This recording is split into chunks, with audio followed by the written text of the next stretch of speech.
Oh, I messed up. Well, let's get corrupted. What is going on, everybody? It's your boy Joe with Meteoric Serpents coming back at you for another episode of the Colubrid Corruption Podcast. Guys, it's episode 94. I am extremely excited for this one. This is an episode I've been excited for since I started doing the little panel species deep dives. And of course, if you've seen the thumbnail or the title, this is the powerful Porphyracea Roundtable, and I'm extremely excited to have all these guests with me. Glad they were able to take some time out of their day, out of their snow day, to come do this with me. But great group of guys I respect, have been putting in good work with these subspecies. And yeah, I think this is just going to be an info-packed episode. So I hope you guys are all ready for it. If it's your first time listening, guys, make sure you hit that like button on today's episode. Hit the subscribe button. Keeps you up to date with everything going on here with the podcast. Definitely plan on doing some more YouTube content this year. So stay tuned for that. We're very close to 1,200 subscribers, so get us there. And if you don't like listening to YouTube, you can listen to the podcast on all the major audio podcasting platforms like Apple, Spotify, Google Play, Amazon Music, YouTube Music, all that good stuff. Go check us out on there. Give us a 5-star rating, leave a review, share it with a friend, do all that good stuff, and help spread the good word of colubrids. And yeah, if you don't already, go follow me on social media at Meteoric Serpents, pretty much everywhere you can find me. Yeah, go ahead and do that. I have some animals on Morph Market. You could go check those out. And while you're checking out all those links in the description, you could also check out the first one, which is the Meteoric Serpents Patreon. That gives you some behind-the-scenes access of what goes on here with the podcast, gets you invited to a cool Discord group chat, has a bunch of other cool perks as well. We have really great discussions. So if you want to support the show and be part of a cool community, go ahead and hit that link. Come over and join the Meteoric Serpents Patreon. Let's see what else is going on. I still haven't figured out a fix for the hashtag, but I will have to do that. I know I've been saying it for like a month now, but it is what it is. I can't figure it out. If you're looking to support a good cause, you should definitely go check out the CCR Conservation Fund. Zach and his students are doing great work when it comes to colubrid conservation. You could go find that on colubrid and colubroidradio.com. And go donate there. It's going to a great cause. So, and the funds from the auction at Colubrid Fest also go to this, which, speaking of Colubrid Fest 2026 in Evansville, Indiana, you should definitely come check it out. If you haven't been to the past two, what are you waiting for? Come to this one, 2026, year 3, third time's a charm. Hopefully this location sticks. Maybe we'll talk a little bit about Colubrid Fest on this chat while Clint's here. So, but yeah, super excited. Make sure you go check it out. The hotel block just opened as well. I booked my room. So looking forward to seeing and meeting everyone there. And let's see. I'll quickly say before we get started, links to all the guests' social medias, at least their Instagrams, are in the description. But let's say what's up to everyone that's here. We have Amanda from one of our Patreon members. Thank you for joining us tonight. Got Keller in the chat as always. This is a little late for Keller. I know his bedtime's coming up. We got Chris from Copperhead Reptilia. Appreciate you, Chris. Adam from Ivory Colubrid Co., one of the OG Patreon supporters. Appreciate you, Adam. Andrew Hughes, another one of the Patreon supporters. Appreciate you, Andrew. And I know you're excited for this one as well. And we have 217 Pythons in the building. Thanks for tuning in. But yeah, I think we should just get this show on the road, guys. The great Porphyracea Roundtable. I see a lot of people in the live chat. I appreciate you being here. If it's your first time, again, hit that subscribe button. Please share it out with a friend. Thank you all for tuning in. But let's go through our lineup of guests tonight. Introducing first our guests from last week. All these guys have been on the podcast before, but our guest from last week, Mr. Kevin Pollack. How are you, Kevin? How's it going? Good. Coming in next, Mr. Metazotics himself, we have Clint Bartley. Hey guys, how we doing? Good. Next, we have the Colubrid Hobbies resident veterinarian, Dr. Zach Whitman. Thanks How's for it going? And last but not least, Mr. Bob Rock needs no introduction. He's been on the show a few times, been a part of these panel discussions. Rob Stone, how are you? I'm doing great. Ahoy, hoy. Yes. All right, guys. Well, first, I just want to start by saying thank you so much for taking out the time for this. It's obviously hard to organize a big panel discussion with a bunch of busy people, but I'm very glad we were able to take out the time for this. It's a group of snakes I've been passionate about for years. It's what got me into Asian colubrids. I know that could be said the same for many other people, but yeah, Porphyracea. I mean, what a cool group, species, subspecies. All four of them unique in their own right. But yeah, the last few times we did these panel discussions, we kind of jumped straight into, unless anyone has any words before I get into this, we kind of went into natural history, which I'm referencing a couple books for that portion, but does anyone want to say anything before I go ahead and do that? Well, I thought it was interesting you said those four. That's its own topic in itself. The four in the hobby. There it is. Okay. Sorry. And even four there, we so can Biontai, keep. to me, Chinese and Vietnamese Biontai are very different snakes. So I would almost even, it's 4.5, something like that are there. Yeah. And even Does like, anyone know if any of the others have ever been in the hobby? So the Kawakamai, right, which are just, they're the insular ones. They seem Taiwan. super similar. Yeah. I don't know how different those really are, right? We could talk about that if we want to. I'd probably go pull up my Black Klaus book and study those pictures and stuff. And I was actually trying to find, Kevin Messenger had put together a really cool slideshow that we chatted through. What was that on, Clint? Was that on CCR that we were chatting through that? I think a while before you had come on, maybe. I think that was before, yes. And it's funny mentioning Kevin Messenger. We actually, the first interaction I had with Kevin was when he was writing his first book there, and he had a panel of us come together. I believe this was during COVID, if I remember right. And yeah, we were chatting through it on a PowerPoint. I was trying to find that old PowerPoint. Yeah, where he sent all the pictures of various bamboos with no where they're from or anything, just simply, what do you think this is? And then pulled all of us together to kind of talk through that. It was real interesting. It was a good time.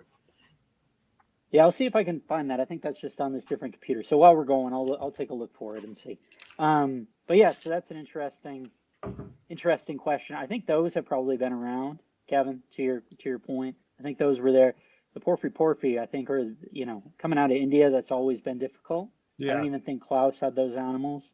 The photo that he had shared was of a wild animal that was taken by an Indian herpetologist.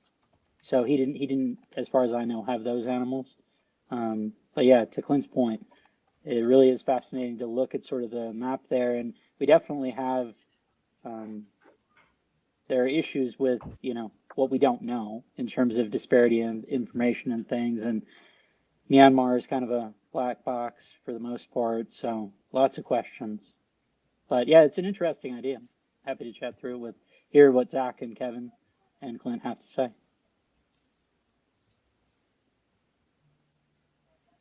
Yeah. Funny you mentioned the Klaus book, because that was the one I pulled up along with Kevin's just for some reference to books if we had to make them. But the natural history section in the original Klaus book divides them into two groups, which the subspecies in group 1 are Porphyracea, pulchra, and subspecies Malaysia / Indonesia. So the Which- Laticinctus Or now. Laticinctus, yeah. Mhm. Yeah. For that section, I'm literally just going to read this off. Montane species occurring mainly in tropical mountain forests at elevations between 1,000 and 2,600 meters. Due to its secretive habits, the snake is considered rare. It is exclusively terrestrial and active only in the early hours in the morning or in the evening. Preferred habitats are the edges of montane forests with low but usually dense vegetation, providing the necessary cover. However, it was reported that a juvenile specimen was found on a volcano in Sumatra at approximately 2,000 meters elevation between loose, bare volcanic rock without any vegetation being present. They prefer to hide under wood and stones or to bury themselves underneath the mats of moss commonly found in their natural habitats. In Malaysia, they were frequently observed in areas of active farming. Their movements are usually slow, and they only try to bite when they are handled roughly. Natural diet consists of small mammals, especially shrews and voles. They lay 3 to 7 eggs in June or July, the hatchlings emerging with an approximate total length of 25 to 30 centimeters after an incubation period between 50 and 60 days. Interesting. And then for the group 2... the group 2 section, which are the subspecies Hainana, Kawakami, Nigrofasciata, and subspecies Thailand, which are coxi. So natural history largely agrees with the description given for group 1, but the members of this group occur at lower altitudes of 1,000 to 1,500 meters, whilst the members of Group 1 inhabit tropical and quite moist biotopes. The subspecies of this assembly also occur in moderately moist areas. Scientists describe the habitat of Nigrofasciata as grassy plains interspersed with rocks and low bamboo. They found specimens in subtropical montane forests at elevations between 440 and 1,100 meters in the bush zone of the tropical rainforest at 200 to 500 meter altitude. Similar observations were made by Lansel and Liao, who encountered Nigrofasciata in a rainforest at 116 meter elevation. According to Kuntz, that's his name, in Taiwan, these snakes inhabit richly vegetated mountain forests at elevations above 400 meters.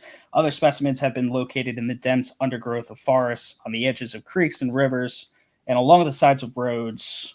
Found a specimen in the vicinity of houses one afternoon at 1050 meter altitude in the mountains of Lushan, Jiangxi Province, China, Jiangxi. Coxi inhabit the border zones of secondary rainforests at elevations between 800 and 1,000 meters, the predominant vegetation being bamboo and tall grass. All right. That might be it for my reading tonight. So I think the first thing that I'm going to say is I think what's more currently accepted, they've been in flux for a while, species or subspecies. But according to the reptile database, the last time I checked, there's only 6 subspecies. Yes. So the 4 in the hobby, Kawakami, and the nominate. Yes. Right. I think, and relative to the old literature like that, essentially where you see Nigrofasciata, that's Biontai at this point. Mm. So you can substitute kind of that, and then looking at locality, whether you're talking about the Chinese stuff or the Vietnamese stuff. Gotcha. And speaking of that, I guess we could maybe touch on that briefly now. Because I know myself, Dr. Whitman, we have the Guangxi province animals that come from Matt in terms of the Volantai. I'm not personally aware of any other subspecies being labeled in any other locality being labeled in the hobby. Is anyone else aware of any other locality Volantai that are out there? Personally, no. I think all the other Volantai that are out there are going to just basically be, if someone is going to put a listing on there, it would have to be non-locale, because it's wherever they did come from, we didn't have that information when it hit the hobby. And they've been so, when I say interbred, I don't mean that in a negative word at all. Not like, crossbred, but meaning we didn't know what locales we had. We didn't even think at that time. And this is something true, especially with a lot of Asian species. When they were first coming here, and getting overseas to us, we've had no idea that locality was even going to be a thing that we needed to be talking about or considering. And so many were just, if you had the, two of this thing, then you're breeding. I mean, mandarins are a prime example of that. So the exporters have a wide net also that pull from 100%. Different areas, and they don't necessarily keep them separate or tell you where they're coming from. I know that for sure from a genetic study of some turtles from Southeast Asia. Yeah, 100%. And when it comes to any locality lineage, unless you plucked it yourself, you really are taking the word of whoever you got it from. Yeah. And when it comes to getting them from overseas, that word is now the word of like 7 people. You know what I mean? So it's even harder to say, yes, 100% they came from right here. So much more difficult. Yeah. Rob, did you say you've seen Vietnamese Volante? Yeah, they used to be around. That's why I was going to ask you guys. Okay, so they're not around at this point. But yeah, I mean, going back certainly 20 years ago, not commonly, but yeah, they were kind of larger babies that were less clean, had less defined, the pattern was lighter, almost like a hypo. In general, they seem to get larger. Both of those, just in terms of general categorizations, I guess, while talking through them in terms of the physiology in captivity, would be to me that Bionti kind of fit into their own group, just in the sense that they've never been nearly as had the reproductive capacity as any of the others. And they lay really long, large eggs, and they have fewer of them, generally 2, 3, 4, something like that, and they're really big. Whereas Coxi and I'm suspecting Pulchra are on the high end, with Laticinctus falling more closely to that than to the Bionti. But generally speaking, Bionti, we're talking single clutches, maybe a double on the year, but 2 or 3 really large eggs and babies. The rest of that stuff, I mean, Coxi, you can get, 4 or 5 clutches, something like that. And Laticinctus can be similar. I understand Pulchra to be similar. I mostly had stopped working with volumes of Porphyracea when Pulchra came available. So the wild thing to me, to the extent you guys are deep in it now, is that Pulchra went from being the unavailable one amongst what was available to now being probably the most common one, which has been a surprise to me. And I wonder, in the Coxi context, if that's a reflection of sort of the very limited gene pool, 5 animals to start with, and certainly even in that initial, I'll go, you know me, Joe, I'll be all over the place really quickly. So that's okay. I'll just toss this out there so you can take a note. We can come back to it. But included in those 5 animals was one that was missing pattern along the neck. And that seems to me to probably be an expression of the same trait as the jaguar gene, the spider gene. So that when you're talking about those that are reduced neck striping and Coxi, we're talking an incomplete dominant trait that causes wobble, riding upside down, all those sorts of things. So we can come back to that. This is definitely too early, but maybe make a note on that. Okay. I'll say I completely agree with the levels of which each of those species reproduce. What you just said there. In my experience, exact same thing. Coxi and Pulchra are definitely, and Pulchra probably outdo the Coxi in terms of overall egg production throughout the year. Laticinctus would come in third, and exactly Volante at the very end. I mean, that's you're spot on. In all of my breeding, that's exactly what I've experienced. I actually have some numbers that I was gonna ask you, Kevin, to speak on that. So these are just my animals, right? I haven't had dozens of adults, so it's limited gene pool, I guess. Although Coxi has limited gene pool for everybody, but so Laticinctus is 2 to 6 eggs, 3.7 average. This is per clutch. My lats usually give me 3 clutches per year. Pulchra 3 to 8, 5.0 average. Volanti 2 to 6, 4.1 average. And my cockeye are like always give me 3 eggs. The range is 1 to 6, and it's actually 3.6, but 3 is the most common number for my cockeye. Interesting. And that's per clutch. What about per year? Clutch. Yeah. Okay. So my cockeye are 3 clutches every year. Volanti are 2. Lats are usually 3. Pulchra are 2, sometimes 3, but they're big clutches. I get 7 eggs a lot from my Pulchra. Yeah. 5, 7, pretty often. So they're usually 2 clutches for me. So, like I said, can you talk about how spaced out those are? Like, what's your timing over the course of the year in terms of how long they're down brumating for, and what the spacing is on those clutches? Sure. I brumate them all for 2 months, from January 1st through March 1st. And then I've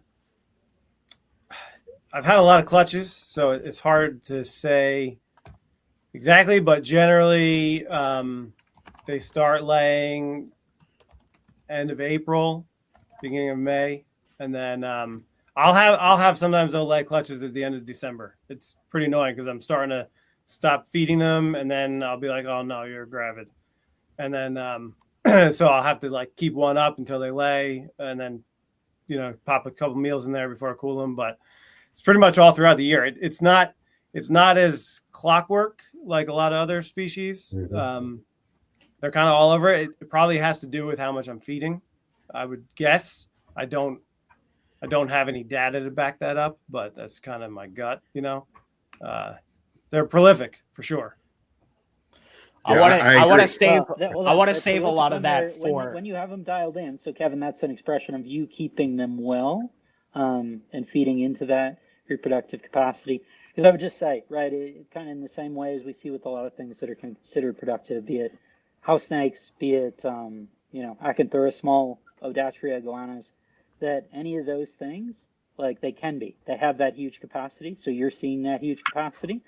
There are also plenty of instances where people would take on that project expecting to sort of be able to get up and running and be off, ready to go and seeing the numbers that you're seeing. And that's probably, to be honest, not realistic for a couple of years. That reflects how well you're keeping those animals. Yeah, for sure. And, a lot of people talk about them being ready to breed at like 18 months or whatever. I'm 3 years. I mean, I don't think I've had any earlier than their 3rd year. So I did have a cockeye that was gravid at 11 months. Yeah, but, right. That's a far outlier situation, certainly not the norm, and not what I would do now. So. Yeah. All right. I want to save a lot of that chat because, we'll get into each section the way I've kind of tried to lead the. We'll always go off on tangents, and I totally know that. But I want to start at the start of it, and porphs getting into the country, which I know, Rob, that's kind of your forte, especially at Pro Exotics, seeing all of that stuff. So can you, and I know you've done this on your solo episode, you did it on the Rhino Ride episode, can you kind of give the overview of when the porphs were actually getting here to the U.S.? Yeah, sure. So, and not that I'm an expert, just this is my own recollection. If you guys know or recollect something different, go for it. But would be basically that the Nigra fasciata, the Viantai, were around in the sense that all Chinese wild-caught snakes were around and generally didn't, for the most part, do well. But I think folks in Europe were producing them, and certainly there probably were some that had been hatched out sort of in the pre-90s era. I believe that the first one to become firmly established and really see a lot of public interest was the cockeye that were collected.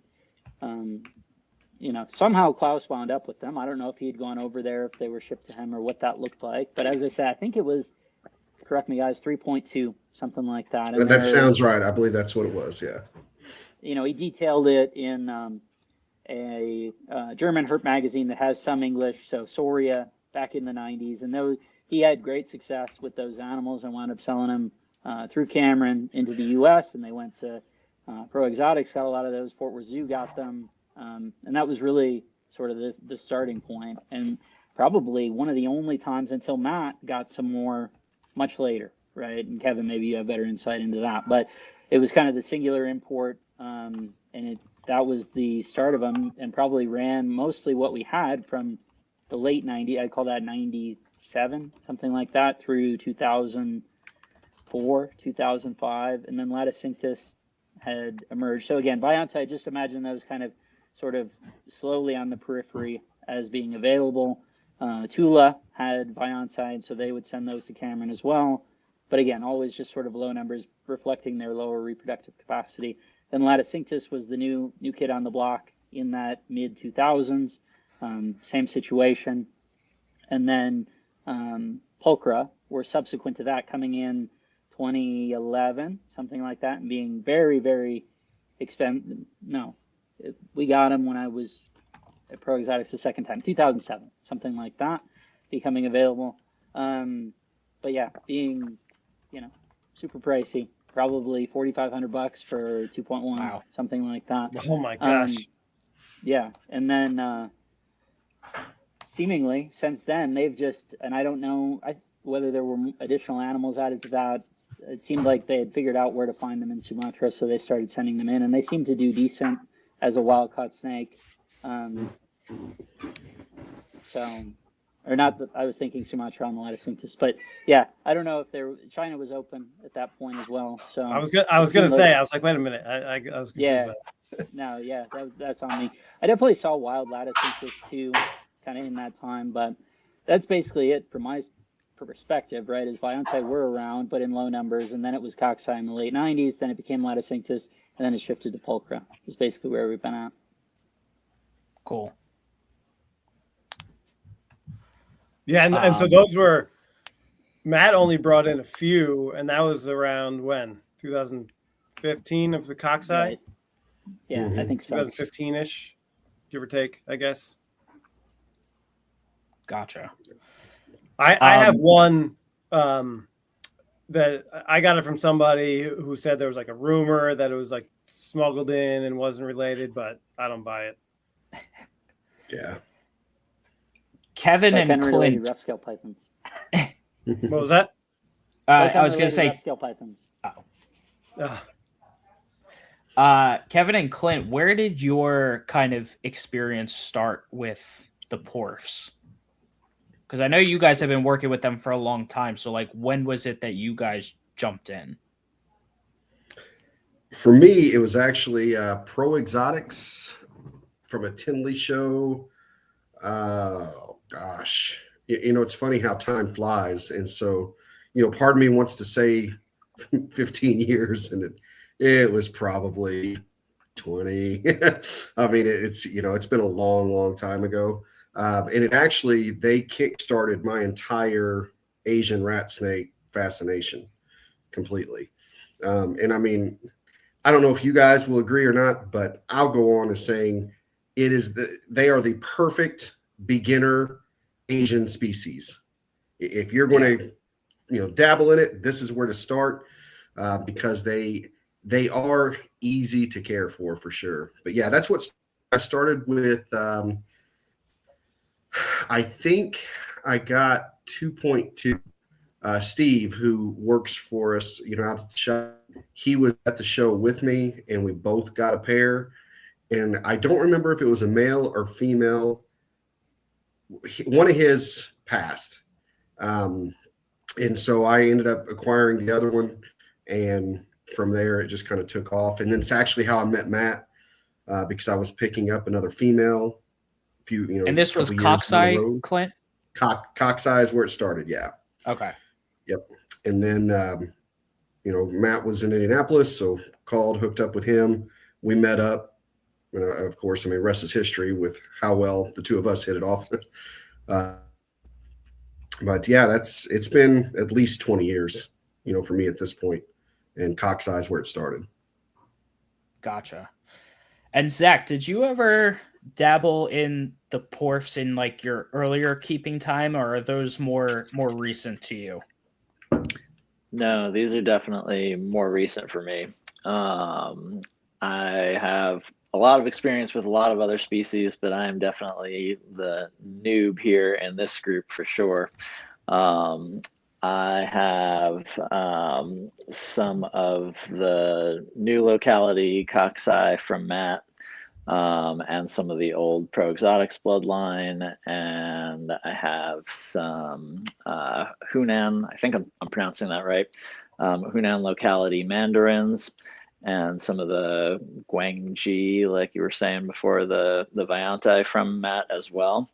But these are all animals that I have been raising up for the past like 18 months, 2 years, that are just coming up to breeding size, hopefully some of them this year. So I'm definitely the beginner here, and I have definitely way more questions for the three of you guys than I do have expertise when it comes to this group. So I'm super pumped to be here. Yeah, I hopefully be up to my elbows in baby porphs in the next few months. Nice. Well, awesome.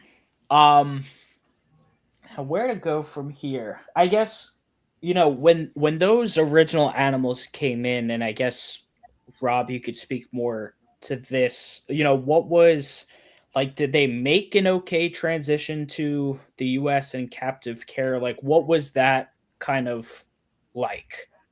Yeah, they were pretty straightforward because for the most part, other than the Viantai, you're talking about captive bred babies to subadults from Klops. So they were, and as all the folks on here know, they're easy, generally speaking, easy to get started, very aggressive, will put on size, quickly, for the most part. So yeah, that was super easy street compared to a lot of those sort of other any sort of wild caught stuff. Right. Obviously, there's a huge distinction, particularly in Asian rats. But yeah, so it was very easy, very straightforward. The only real weirdness, and that we can get into later, is the sex ratio thing, which was a function of the incubation temperature.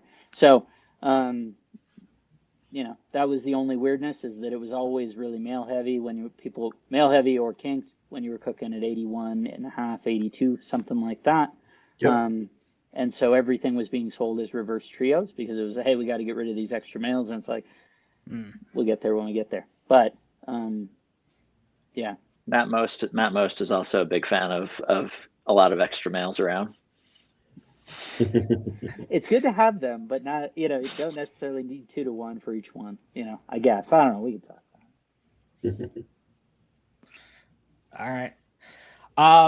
I'm not sure how I want to do this compared to the other roundtables, because like we kind of went through different stages of things, but there's also the element of the 4 subspecies, which I guess we could kind of hit on those as we kind of go through each section. But yeah, let's see. Where do we want to dive into first? I guess we can go into just general keeping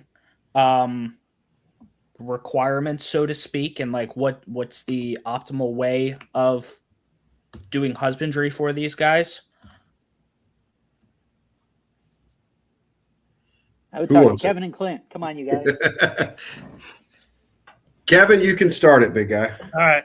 I keep all mine in racks. I'm going to call them semi-fossorial.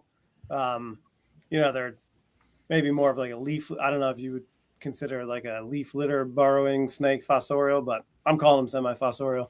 So I'm okay keeping them racks. I use mulch for my substrate. I always have a humid hide. Although generally, they can handle pretty wet condition. I shouldn't say wet. I don't want to give people the wrong idea, but pretty humid conditions. But I always have like a Tupperware filled with damp sphagnum, which also acts as a nest box, which I keep in there year round because, like I said, they lay year round. So having a nest box all the time is good. Temperature wise, basically in the 70s. So in the early spring, it'll be 70 degrees at the front of the cage, higher 70s in the back. In the summer, it'll be mid to high 70s throughout. That's pretty much it. Water ball, hide box. Yeah, that's pretty simply, I guess. Yeah, as we kind of said before. What's the warmest you've ever experimented with the cockeye in particular? On purpose or by accident? I'm just curious what the high end limits, like where they start to get stressed and where you feel like so I've had it where obviously there's a range. I've had it where the back of the tubs are in the low 80s, not on purpose. Sometimes in the spring the thermostat gets a little wonky. I don't know what's going on. I think because it's still really cold, so the back of behind the rack is really cold, so it's just keeping it on for too long. Anyway, so yeah, low 80s, but the front has never been that high. So they've always had a retreat at least into the high 70s, but generally lower than that. But I can tell that they'll be wired if that's what I was right about to ask. So if you give them low 80s, are they like loving that and eating more and ready to go, or are they like pacing their cage trying to get out and it's like something's wrong? Yeah, I mean they're just like supercharged. They're already kind of a fast snake, and certainly the cockeye like to strike at everything that moves. And so when they're hot like that, yeah, they just look like they're tweaking. It's like they're irritable, and it's funny because their natural disposition, if you think of like mandarins, to me, a mandarin is skittish and wants to get away. Yes. Where it's like, the Porphyracea are, I don't know, they're more flighty, but they stand their ground a little more than what like a mandarin would. It's not about how fast can I get away from you. It's how fast can I make you put me down? It's, that's kind of how they'll come at you with it. But what do you think that do you see differences between the four subspecies in temperament? Yes. Cockeye being the worst? No, pulchra for me. Pulchra are the worst. Yeah. What? Yeah. Pulchra are the best for me. No, pulchra are the worst for me. Were psychos, man. They were one of the, there aren't that many snakes that'll bite the hand that's holding them, even if they're so no movement, you're holding it. All those first ones we got at Pro Exotics in 07, 08 were nuts. Totally. That's so funny. I can pick up every pulchra I have. Yeah, I can pick up everything without getting bit, but that's just, knowing how to do it. But as far as just the general, which ones want to more, it's pulchra, cockeye, Laticinctus, Volante for me, in that order. I think my Volante hate me more than my cockeye. For sure. Wow. Yeah, I agree. And we have the same bloodlines. My cockeye are all totally fine, and my Volante are pretty spicy. Well, anyone who's listened to CCR knows that I'm where Volante come to die. So I think that any of them who are with me, they know don't f around because your time's limited here in the first place. So they're chill. They just try to fly under the radar, and not bring any attention to themselves. So I don't know what it is, and I really they're pretty. Like I want to take them out. I want to take pictures of them, and like no, God forbid I pick them up. It's like they're worse and like the cockeye. You guys know they can be spicy, but usually my adults, if I get them out of the tub, like they're good. But the Volante, like no, they just want to get away from me 24/7. Man, the worst part is my cockeye. I'll pick them out, and they'll wrap around my fingers, so I can't even get them off. But then they'll bite you. Me. They're trying to nail me. Like any little movement, they'll try to bite. But I'll pull the tub out. The water in the bowl will shake a little bit, and they'll start striking that. Yeah.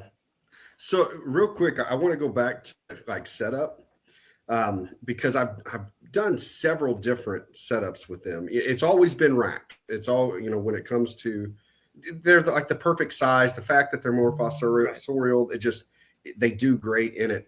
But I have done just like Kevin, I've used cypress mulch and, with great success. And it's funny because it's like with each one of these, I'll say, and here's what I didn't like, when I'm doing it that way.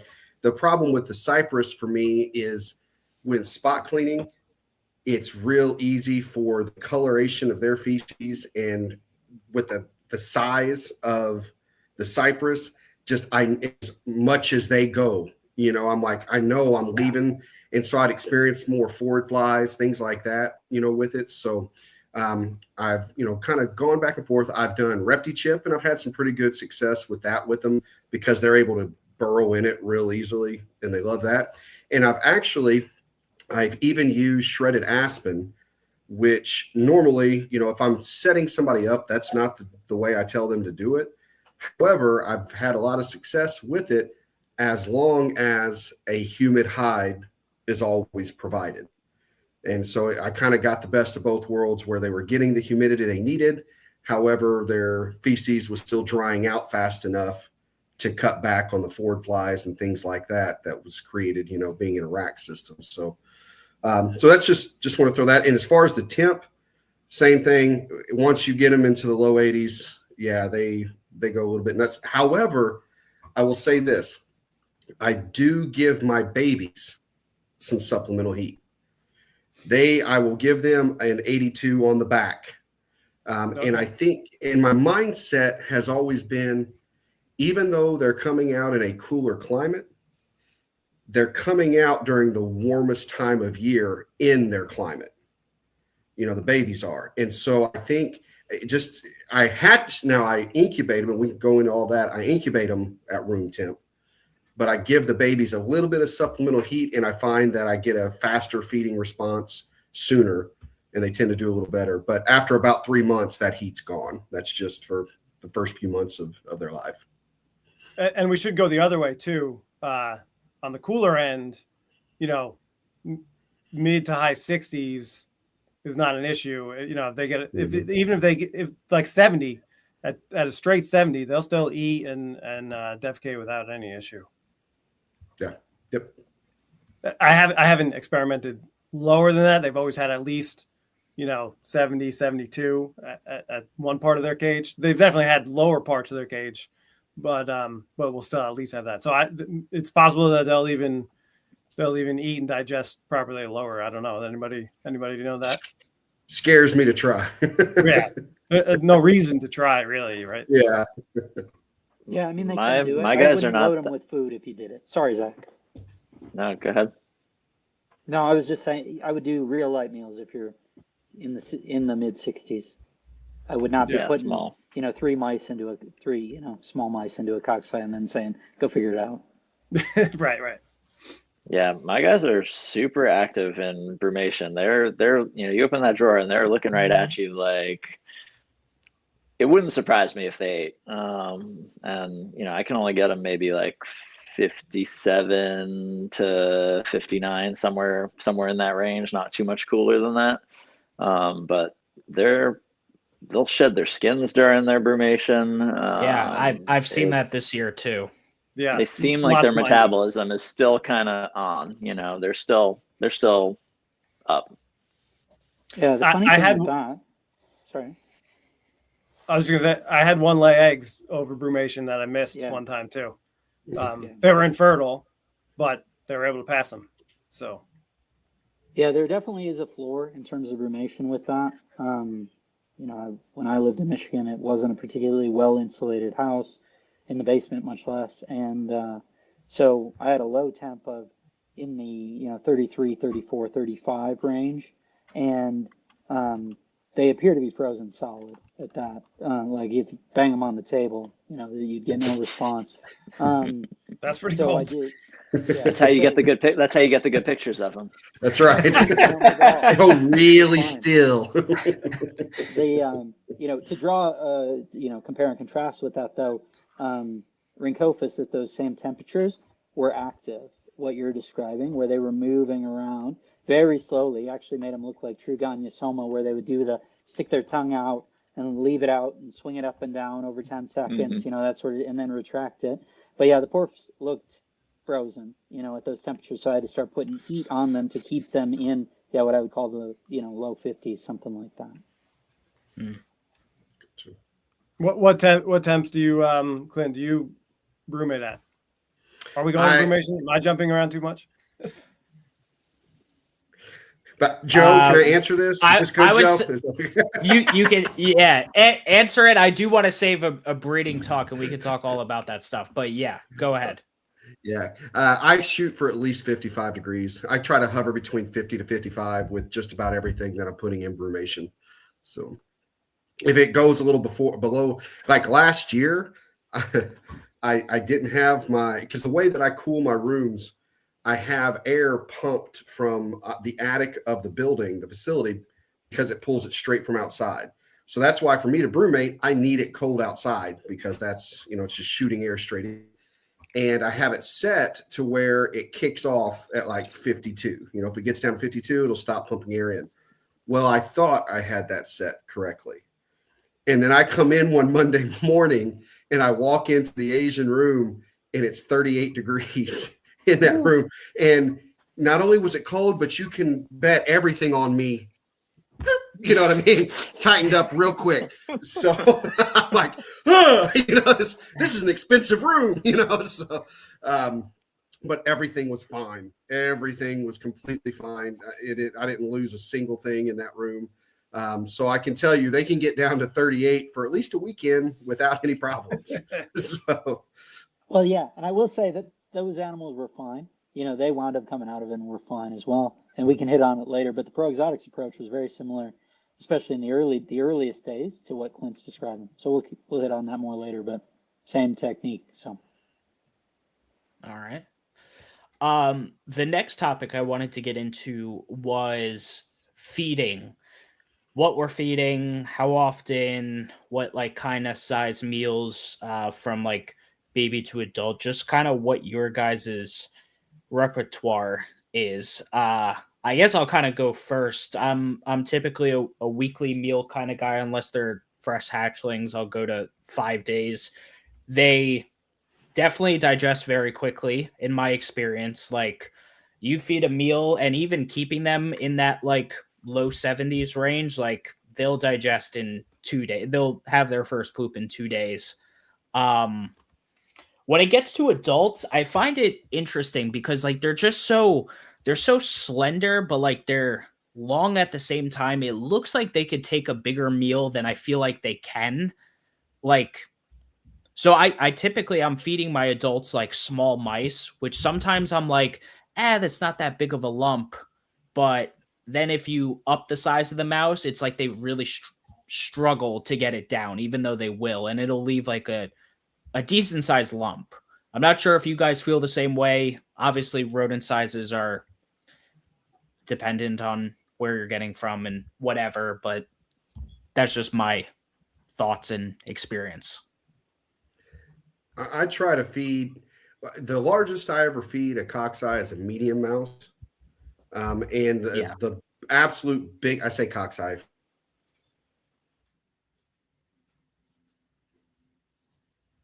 give would be 2 mediums. And those are some of the biggest porphs, that I've had. I think, and this is where, maybe Dr. Whitman can correct me because this is all not science-based. It's just my own observations and thoughts. But with the size of these animals, the frequency of which they defecate, so therefore the speed of their metabolism, and even their head structure, I just feel they're built more for multiple small meals as opposed to fewer larger meals.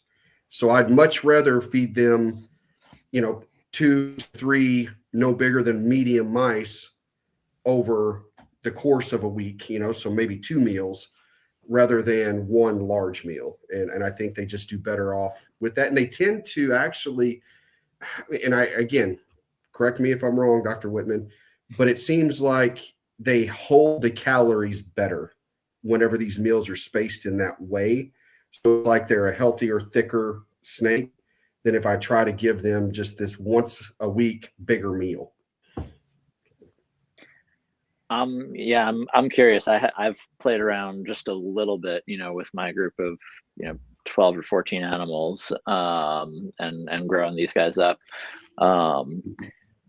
They seem like they have a lot of plasticity. When I hear about a species like cockeye that can triple clutch, that feels like a species that could make use of very frequent food. Mm-hmm. And I think more meals more frequently, maybe smaller meals more frequently, is probably the way that my instinct and my gut would say to go. But by the same token, I don't have a lot of experience with animals that operate in this temperature range and exactly what the limits of their upper physiology are in terms of processing food at these temperatures. North American colubrids, you can feed them every freaking day, but they're going to use their hotspot if you do that. So I'll defer to you guys. I'm really curious to see like what's the maximum that you guys have experimented with feeding them. And Rob, you mentioned getting a female up to breeding in 11 months. Obviously, that's not like the goal, but I'm just curious what kind of conditions led to that.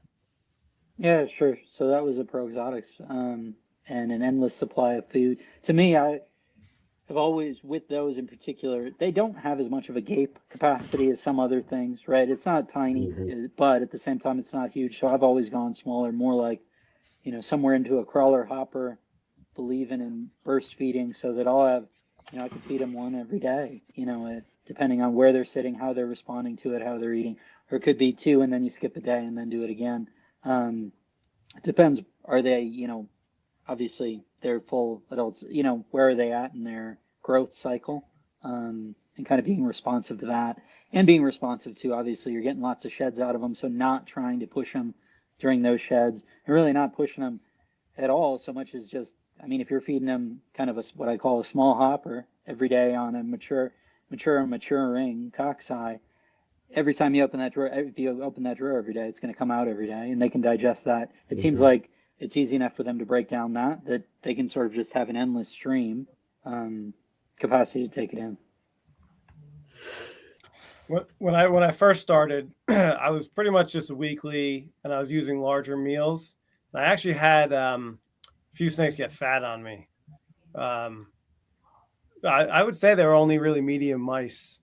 And one particular case, I had a female that I kept thinking was gravid, but she wasn't. So I kept feeding more, and she ended up passing on me. This was one of my first ones. So I was kind of in a vicious cycle, right? Think she's gravid, let me pump her with some food, but that really she's just getting fatter and fatter. Now what I do is males are pretty much just weekly. Females will get a lot of times they'll get 2 meals per week. Not always, sometimes one. I tend to really just look at the snake and see what they need. It depends a lot on the size of the meal.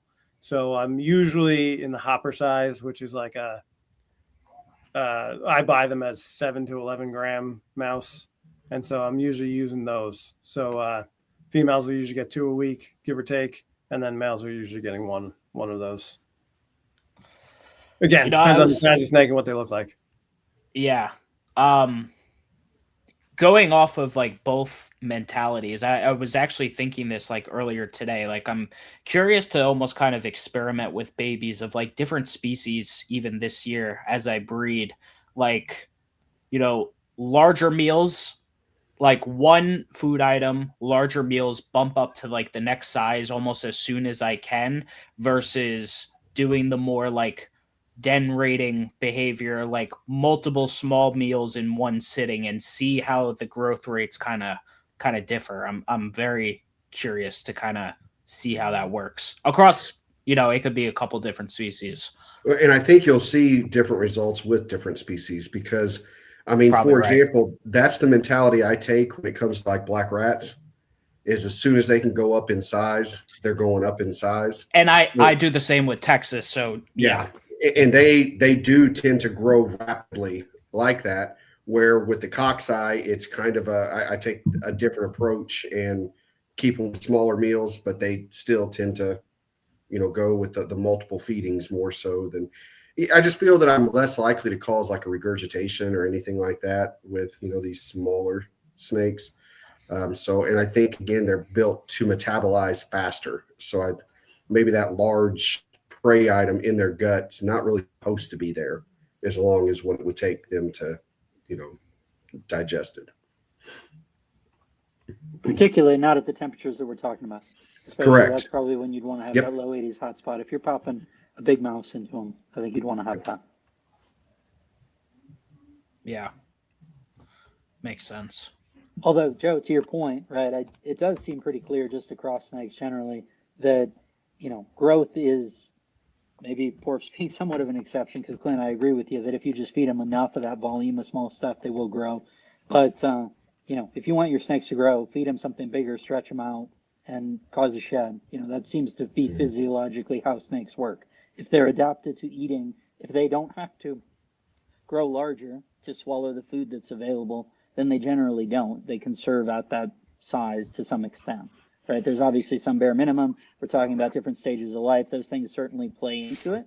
But in terms of like, if on boas and pythons and things, if you can keep them calorically alive based on feeding multiple, adult mice to a ball python, you could feed it a medium rat, or you could feed it 3 or 4 adult mice, and that's like the same caloric value. And if it's already an adult size, it probably isn't going to grow much longer, but it can certainly maintain its weight on those mice, but it's not going to grow in the same way that if you really forced it to stretch out to accommodate that. And I think that's what we see with insular dwarfism, right? Where we see things that, it depends on what the food availability looks like, but then we're getting max outs based on if the biggest thing that ever turns up is this, bird species that visits biannually, then that's as big as it needs to be. It doesn't really need to be much longer. And so their additional growth curve is much flatter. Zach, I'm sure you have thoughts. I want to hear your thoughts, man.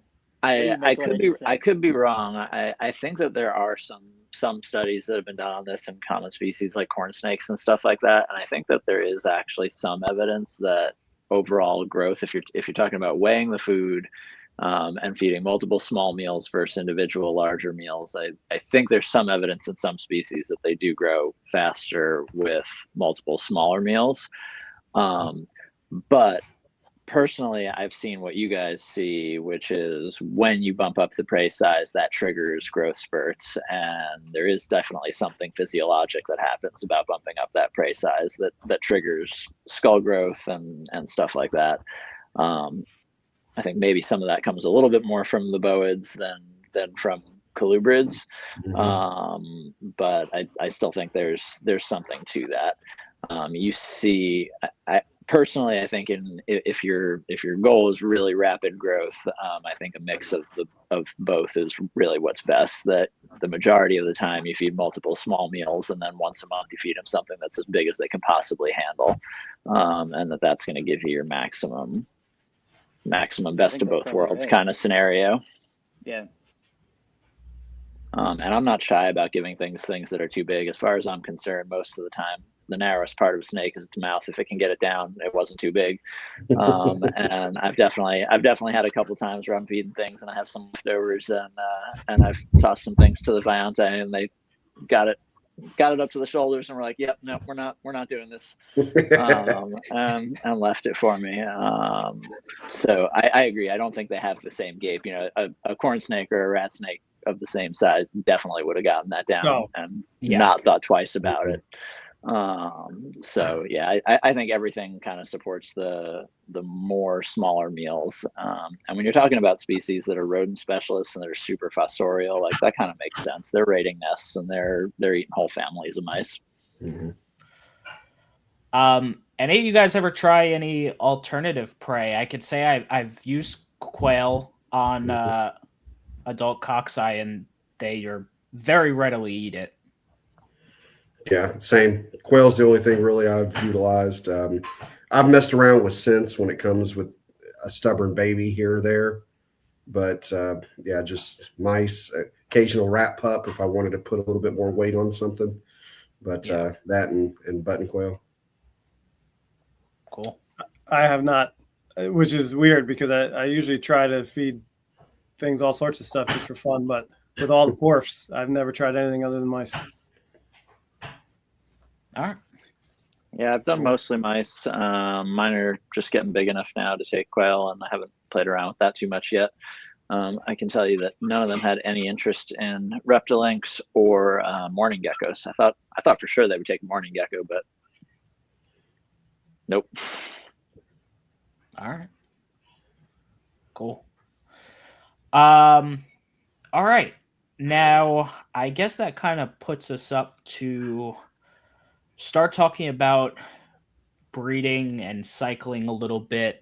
Now, so here's what I want to kind of preface this. I have personally heard that the Volanti are the only of the subspecies that truly require a brumation. Is there truth to that? Do you guys, based on our conversation so far, it sounds like you guys all cycle everything. So I'm just curious to kind of hear experiences if there's anything to that at all. I would say in my experience, at this point, I do cycle everything because I love taking the winter off. Sure. However, Volanta, yes, I think that let me rephrase. Is it needed? That I can't say that it has to happen, but I think that you're going to get better results from that's the species I've got the least amount of experience with. I have produced them, and I do feel that it's better if you winter those. I also feel that Laticinctus is a little rocky if you don't cool it. You'll get your several clutches out of them, but I don't know if you'll continue to have that steadily if you're not putting them through cooling.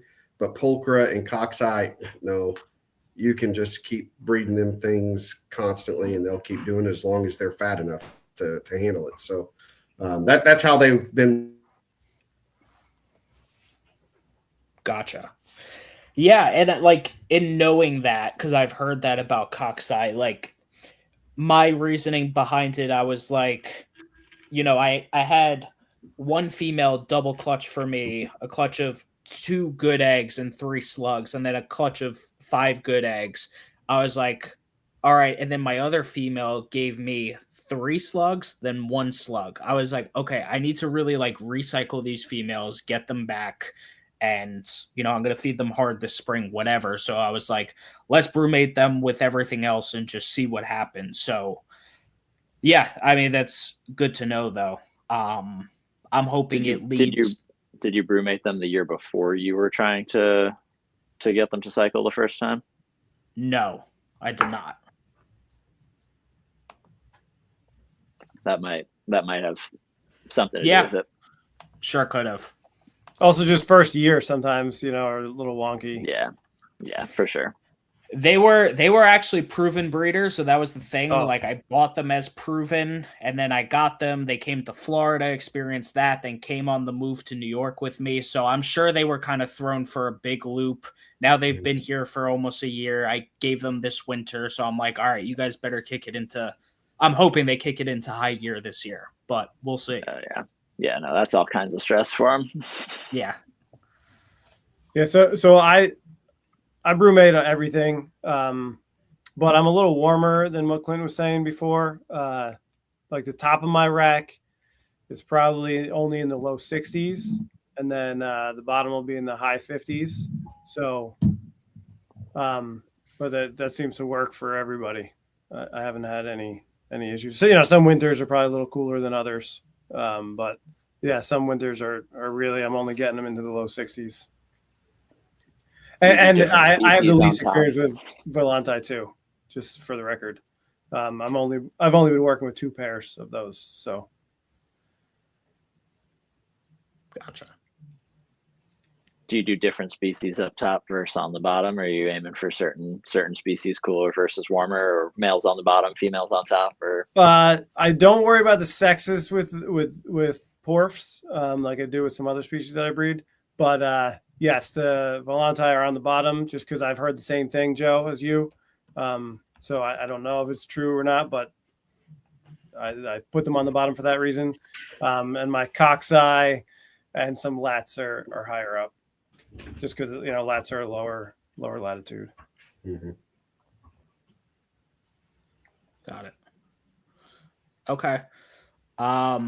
Then just pretty okay, cool. Standard brumation. And then as we kind of transition into the spring, then what's the go-to? Is it pretty standard brumation, bring it up, start, couple meals, start pairing, or is there anything special that you guys have done with them? Or So Joe, before we hop into that, let me Oh yeah. just close the loop on the Pro Exotics initial iteration of attempting to breed them, and that was when I said doing the thing that Clint's doing, except without a regulator on that temperature. So we're just pumping, Denver, Colorado temperatures into the room, and there were Mountain Kings in there, Gila monsters, Bolin's pythons, all that stuff too, going back to 2007, 2005, 6, 7, keeping them in his big totes with acrylic lids with a little screen cutout so you could put a heat bulb on it, and just having that temperature do what it was going to do, but they could access that temperature, and simultaneously they had about a foot of dirt that they had access tunnels down into, and they could regulate themselves within that space. And for the most part they just stayed down. But relative to what Clint was saying, they were trying that same thing and just having it, but without a threshold on that, and just seeing how it played out. So I've also done particularly Coxsackie and Laticinctus without a true brumation. I think if you're really hitting if we think of all the different triggers for breeding as little switches, in terms of day length, temperature, humidity, feeding, all those things. If you're toggling your other switches in terms of if you have a strong day-night cycle over the course of the year, probably more so than what they're actually experiencing in nature, right? You're kind of mashing the button. They're not coming from a place where they're going to have, an 8-16 to a 16-8 or whatever. But if you're doing that combined with going off food and then feeding them heavy when they're up, those sorts of things, I think those work for those more equatorial form, particularly Coxsackie Laticinctus. I would probably agree that Bionti seem like they need that stronger trigger, which probably makes sense considering where they come from. Yeah. Okay. Great. You'd ask about like spring, bringing them up in spring, if anything special. In my experience, no. Just throw them together. These things are happy to breed. Like when it comes to like Coxsackie and Laticinctus, sometimes they will want to go through a shed or so before I see action out of them. But Coxsackie and Pulchra, literally the day that I go in and shut that cold air off, I can put them together and they'll breed immediately, right then and there. They don't hesitate. Yeah. And do you house pairs together at all, or are they all separate and then you throw males in? So I'm glad you asked that. So historically, everything had its own cage. Everything had its own tub, its own cage, whatever. However, over the last several years, of being on CCR, you hear so often how other keepers are doing things, and it really makes you start kind of, opening your mind to exploring in new options. So with the, all the porphs now switched. So last year I did a bunch of pairs together throughout the season, still separating them for brumation. This season, I'm actually trying to move all of the porphs that I have to set pairs. So instead of having a male that I'm cycling females through or whatever, I want a 1-to-1 on everything, and I want to house them together. I think that they're small enough that you can do it in a rack system as long as you've got a big enough tub. You can give them thick enough substrate. You can really set them out. And I really feel that from a production standpoint, that by upping their feeding schedules, that we could probably continue to get just as many, if not more eggs, with less work on our end, as bad as that sounds, not having to cycle and swap snakes. And I'm reducing the risk of, transferring something from, this one snake now is to 4 snakes or whatever. So just little things like that. But yeah, this season we're shifting as much as we can to, pairs. Cohab. Are you going to separate the feed? Probably not, because it's as long, in my experience with anything that you've got multiple, as long as you're going at it the right way, you're usually okay. You know what I mean? It's almost like have 2 tongs ready. It's little things like that. And if their heads are right by each other, don't put a mouse in there yet. Get them separated to different sides of the cage. But if I feel that we may run into a problem somewhere, but I've not had to in the past with anything that I've cohabbed. We just make sure that they're not, if it's something I'm going to worry about, that, it's, if I had two Barons racers together, yeah, I'm probably going to pull one out of there because they're, chow hounds, but I'm not too concerned with porphs. So from my experience this past year, because I had a 1.2 with the coxswain, I was just switching the male between the females' cages, but like I wasn't separating him at all. I just kept swapping the cages, honestly. Mm-hmm. An interesting thing I would notice, and I've noticed this even with Texas rats too, when I don't know if this is a rat snake thing or just a snake thing, honestly, when I fed a pair of snakes together, when they finish eating, they will start exhibiting breeding behaviors. I'll see twitches. In fact, the coxswain pair, I would feed them together, and there was one time where 20 minutes later they were copulating. They just finished swallowing that meal, and then I catch them literally minutes later locked up. And it's really interesting to me, actually. Like, I don't know, Zach, maybe you could speak to this. I don't scientifically know like where that's coming from, like that behavior of like, oh, I just ate, now I'm gonna breed. But it's something I found really fascinating, and I've seen it now with coxswain. So it's like, all right, that's, I mean, a good thing, at least as a breeder, to know. Yeah, I mean, I've never seen like a direct effect like that necessarily in reptiles, other than I think it's just stimulating. Like they're both awake, they're both active, they're both, just aware of what's going on and moving around, and so they went for it. But I mean, a lot of animals are very food cycle dependent on, their breeding cycle is very calorie dependent. And if you feed a lot, they're more likely to breed. And I'm thinking in particular, I have a few fish tanks where every single time I put food in the tank, fish immediately start breeding behavior as soon as they're done eating. So wouldn't be impossible. As soon as you said you've never seen that in reptiles, I'm glad you put in reptiles. I was about to say, it's kind of how we do it. Right? Yeah, you start with dinner and then it's not that far fetched, guys.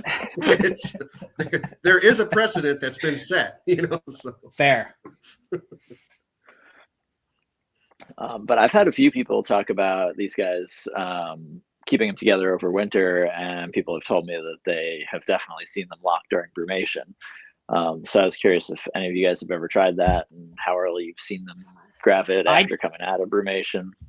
I did keep mine together. I kept the 1.2 together this winter, but like they're in a closet, so I haven't really been taking really observations. I've been trying to just leave them alone, but I guess we'll see in about a month or so when they start eating again. I would absolutely, if I had to bet a paycheck on whether or not they breed in brumation, I would go ahead and do it, because the fact that they will breed immediately upon me turning that, air off, it's still cold in there. And so, yeah, I guarantee that they pair if brumated together.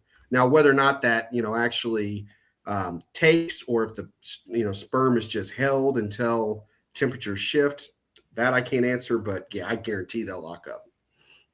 Yeah. So, I mean, that's the point that we should bring up. They can certainly store sperm because you get multiple fertile clutches even from one breeding. I don't always pair them after they lay their first clutch. I actually usually don't. And by the third clutch, I'll if I don't pair again, I'll start to get some infertile eggs usually, but some will still be fertile even clutch number 3 or 4. I'm curious your guys' opinion on breeding females out in quotes, or overproduction on these guys, or shortening their lifespan. That's a common concern from hobbyists and from keepers. And so I'm just curious if you guys have experience with trying not to get them to lay 3 clutches a year and what you've been able to do to avoid that, or if you're just saying this is what they want to do, I'm going for it, and feeding them and supporting them to do that. Just in particular with this group of species in particular, I'm curious your opinions on that. I'm not, believe it or not, even though I'm the business guy, right? I'm not trying to push them any more than what they're just doing themselves. I mean, for us, it's more or less say we're just looking at the snake and does it look healthy enough to go through what egg production is going to put it through? Because in my experience with them and other species, if the female is fed enough to put the weight on her where she is healthy and could lay again, if she has already laid once that season, she's going to do it again, whether I try to pair her or not. It's just more likely that the eggs are bad if I don't put a male back with her. So it's never, let's see if we can push her for 3 or 4 clutches. It's always based on how does she look? If she looks like, no, then we're not going to, we don't want to push it. But to your point, I will say that the porphs tend to have a shorter lifespan than just about any of the other species I'm working with on a regular basis. And I fully believe it is because that they produce so much and so often, kind of like the tricolor hogs, same thing. I think personally, the oldest porph that I've had was roughly in the 16-year age range, right in there. And that was a male. What would you say is average? I will say as low as 8, as high as 12 is probably the average range that I'm seeing on breeder females. Males may get a little more. Okay. That's on mine. Kevin may have something different there. So to answer the original question, I don't try to push them or stop them. Same like Clint. I just feed them so that they look good and they lay eggs. I mean, like I said, they're going to store sperm and they're going to lay eggs if they have the capacity to do so. So I'm not purposely trying to get more clutches, 3 clutches. Like I said, with cockeye for me, it's pretty much 3 clutches every year. Every female is 3 clutches. It's just the amount of food that I'm giving that's what they're going to give out. I don't know if I could increase it or decrease it. I don't know. As far as time, their age, I actually, so my very first one, was a 2012 animal, and she's still laying 3 clutches a year. So nice. Wow. Going to be 14. And actually the biggest clutch she ever laid was not 2025, but 2024. So, she was like 13 or whatever, and she laid the biggest clutch of her life. So wow. I don't know. I don't think I've had any that have passed due to old age yet. So I don't know what I did hear in the beginning when I was first buying them, somebody told me that they only live 5 to 10 years, but that's not been my experience. Yeah, more than 5, definitely. How big is that girl? She's not extra large. She's I don't know. Are you looking for a weight or a length? I'm just size, big round. Just curious because again, I've only seen one porph that's rivals that age range, and it was a big male. He was one of the largest I've ever seen. She's an average size female, I would say. I have a female larger. For me, I think the males are a little bit larger on cockeye. Mm-hmm. Do you agree cockeye are the biggest of the 4? Yeah. Do you agree with that? Yeah, I'd say that. That's been my experience here. Has she doled out any in coloration with age? Probably. Yeah, I'd say probably. I only asked that because that was one thing that was noticeable about that big male is as he started really pushing past that 12, 13 year mark, I started to notice his coloration just got a little dull. It happens, right? Yeah, so the male that I pair her with, he's also pretty old. He might be 2013. I'd have to look, maybe 2014. But yeah, he's doled out a few years ago to the point where I'm like, and I'd heard, like I said, 5 to 10. I'm like, maybe they're getting to the end here, but they're still going. And every time he's going to go into shed, I'm like, oh, he's looking pretty bad, but then he just sheds and he looks fine. Same thing with a girl. That year that she laid the biggest clutch, I actually thought, so she was huge for that biggest clutch. I thought she was getting egg bound. I'm like, oh, she's old. She can't pass the eggs. I was like getting real sad. That was my first one. And she laid a monster clutch and just kept on going. So I think that next to the cockeye, the Laticinctus probably get the second largest. I've had a very large female lat, but the Pulcher and Volante probably about the same. So interestingly though, my male lats are smaller than the females, but my male cockeye are bigger than the females. Same. Yeah. Same. Interesting. Yeah. Pulcher too. Males are smaller in Pulcher. Can we talk about sexing for a second? Because there's almost nothing published anywhere on probe depth on these guys. And I have a pretty small sample size here that I'm working with. And females go nowhere. That's it. That's all you need to know. All right. That's a good, that's really all I needed to know. Because I have a couple that are in that kind of like in between like 4 to 5 scales. Male. And I'm like, that's male. That's just nothing to, male, just nothing to brag about. You know what I mean? So that's kind of how that species operates. So females are super shallow. Yeah, like maybe 2 scales. Like literally, they don't. You can't probe them. All right, good deal. The only question I would have on that, right, and this is more from the rhino space, is that anytime we're in a space where it seems my lived experience is that incubation temperature can override in presentation the genetic sex, because as per my understanding, they should be well nested within a clade that. When I'm saying that the incubation temperature is influencing the sex of the animals, that's we're out there, relative to known science. It's within, firmly nested within things that aren't supposed to do that. But in terms of lived experience, certainly with porphs and rhinos, that's been my experience. And in rhinos, you'll see the same thing with those sort of what we would consider intermediate animals. And my question is whether that's an expression of a disconnect between a genetic sex and an incubation temperature, and whether I would be curious if our productivity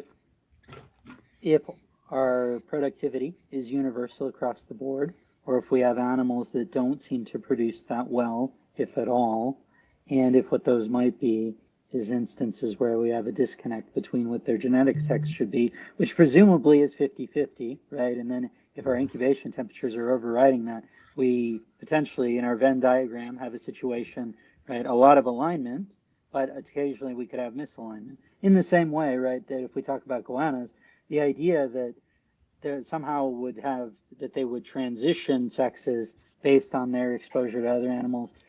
If you go back enough in the sort of captive husbandry lore, what that actually is, right, is just that they're suppressing their secondary sexual characteristics. It's not that now a male has become a female. That certainly can happen, not within this group, but we're talking fish and things that have the capacity to do this. So I'm not saying it's impossible, but that's not what we're seeing in a goanna context. What we're seeing there is that you have males that are not expressing as males in the presence of a dominant male. So they appear to be females. And the question would always be, particularly, again, in the context of things that are super productive, where it's like, oh, everyone says these things are super productive. I have what looks like a pair of these animals. Why? But she never lays eggs. What is that? And the answer is, well, it's actually 2 males. One just looks like a female. I do wonder where we have these intermediates if we're in a space of having a misalignment. Just asking the question. So Kevin, Clint. Yeah. The only thing I think I can contribute to that conversation, because I think it's going to take a whole lot more study than, in record keeping to really find the true answers to that. I didn't experience more male when I was incubating hotter. I experienced the kinking for sure. To the point where I was getting angry and at myself, because I'm thinking, maybe I don't know how to pop these things, because I'd get 1 male out of, like 8, and I needed more males. So no, I think. What temps are we talking about? That was me incubating between 80 to 82, like basically with all North American colubrids. I was throwing them in with that. but I was definitely experiencing a lot. So I then switched to incubating at room temp, which in the nursery top shelf, we're looking at roughly 76. And with that all but eliminated any kinking. Like we may have a little something here or there occasionally, but that really wiped that out. But I still, for a while, was staying female heavy. And what I actually ended up determining was it was that male. It was the male I was using. I would get a lot more females from him than when I started having other pairs that I was, doing as well. Because then I'd start getting, I still tend to be female heavy, which again, maybe we're kind of right on both here. Maybe that particular male was throwing more females to begin with. But to your point, now that I'm incubating at room temperature with multiple males, multiple females, I'm more female heavy. And so it's, part of me was like, I guess cockeye just always throw a bunch more females. Well, no, it may just be a coincidence that I shifted to this lower temperature at the same time that I was having more animals to reproduce with. And so, that drop is giving me more females. But regardless of, I will say I am 100% certain that you should be incubating below 80 degrees because it will save you heartbreak with kinks. I promise you that. Yeah. I would say even below 78 or below would be my yeah. 76 is about where I'm sitting. 74, 76 is usually where they're hovering at my facility. I'm the opposite, Clint. I'm male heavy on cockeye. That's why I like buying from you so much, Kevin. So yeah, you balance me out. Year. I'm certainly I haven't run the numbers, but I'm certainly close to 50-50 on all the other three.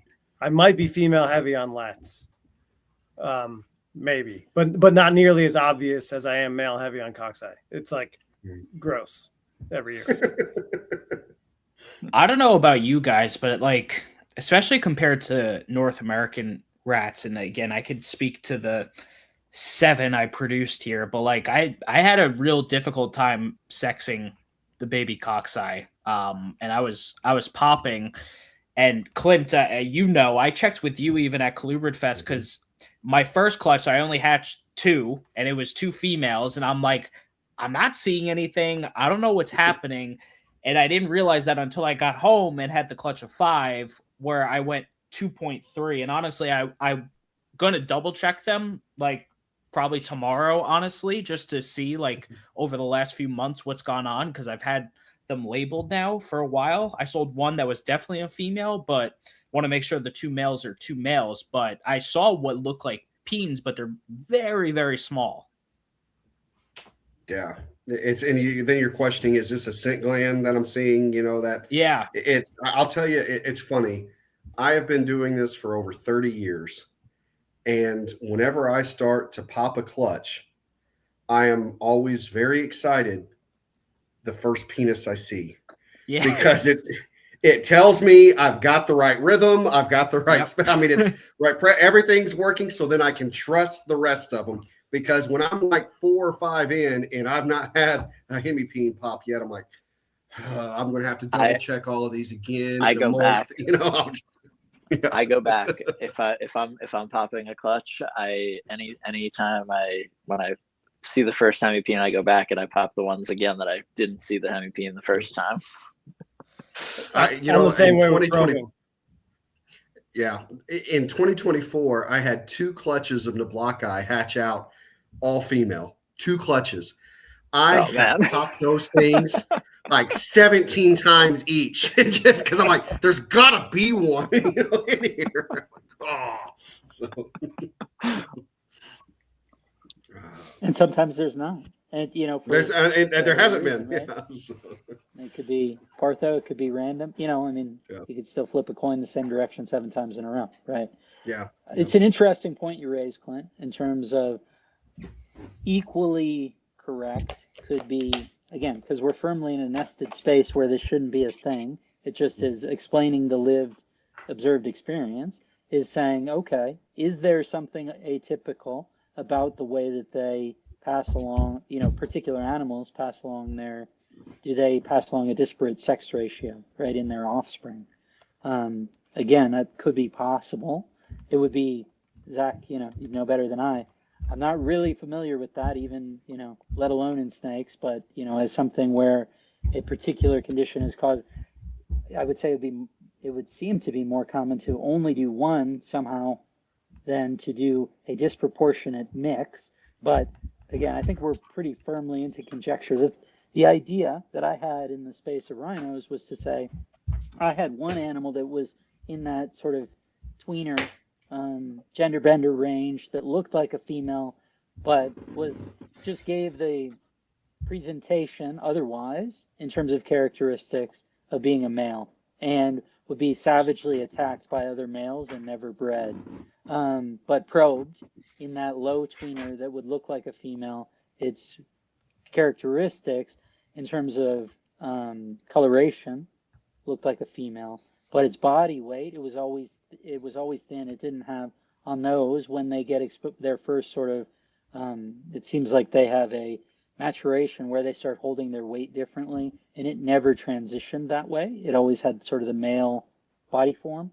And the thing that I had come to and ultimately couldn't make it work with the right animal was sending to our buddy Ben, saying, okay, everything, sending him samples and saying, I've gotten eggs out of these things, or they've been the singular animal introduced with this, and I've gotten a good viable looking clutch. Essentially, check the sex chromosomes on everything that I have that I know definitive results from, either in terms of this has laid eggs or has been the only animal that was the only male in with a female that then produced a good clutch, that sort of thing, and just trying to get validation that way. So wait, I just want to add that I popped one just now off camera and can confirm I'm not losing my shit, and I saw hemipene. So all this hemipene talk, Joe's like, I gotta go look at one. I gotta check. I had to check. While it's like, it's right here. They're right here. I keep my babies in deli cups, which we'll get into, but I just took it out real quick. Rob, did you have that one genetically sexed? So the particular animal, no, I wound up, I don't know. I think I must have lost. I don't know. I don't remember. That would have been 8 or 9 years ago. It was on the front end of Ben's thing, as I was like, hey, I want to do this. And I think, I just don't remember what happened well enough. I remember saying I never got him a shed on like the one that I was really curious about. Yeah. A particular snake. Maybe just had a genetic defect, right? Some. I mean, maybe, but we fit into that same space. And maybe the answer is what Clint's saying, of if the original population had a disparate, somehow was genetically throwing males at a higher rate. But I mean, it wasn't just my experience, right? As a herpetoculture-wide phenomenon, those rhinos and particularly coxswain were male heavy. Klaus was hatching them male heavy. It seemed like it was based on incubation temperature. That was the thing that kind of the piece that made the most sense.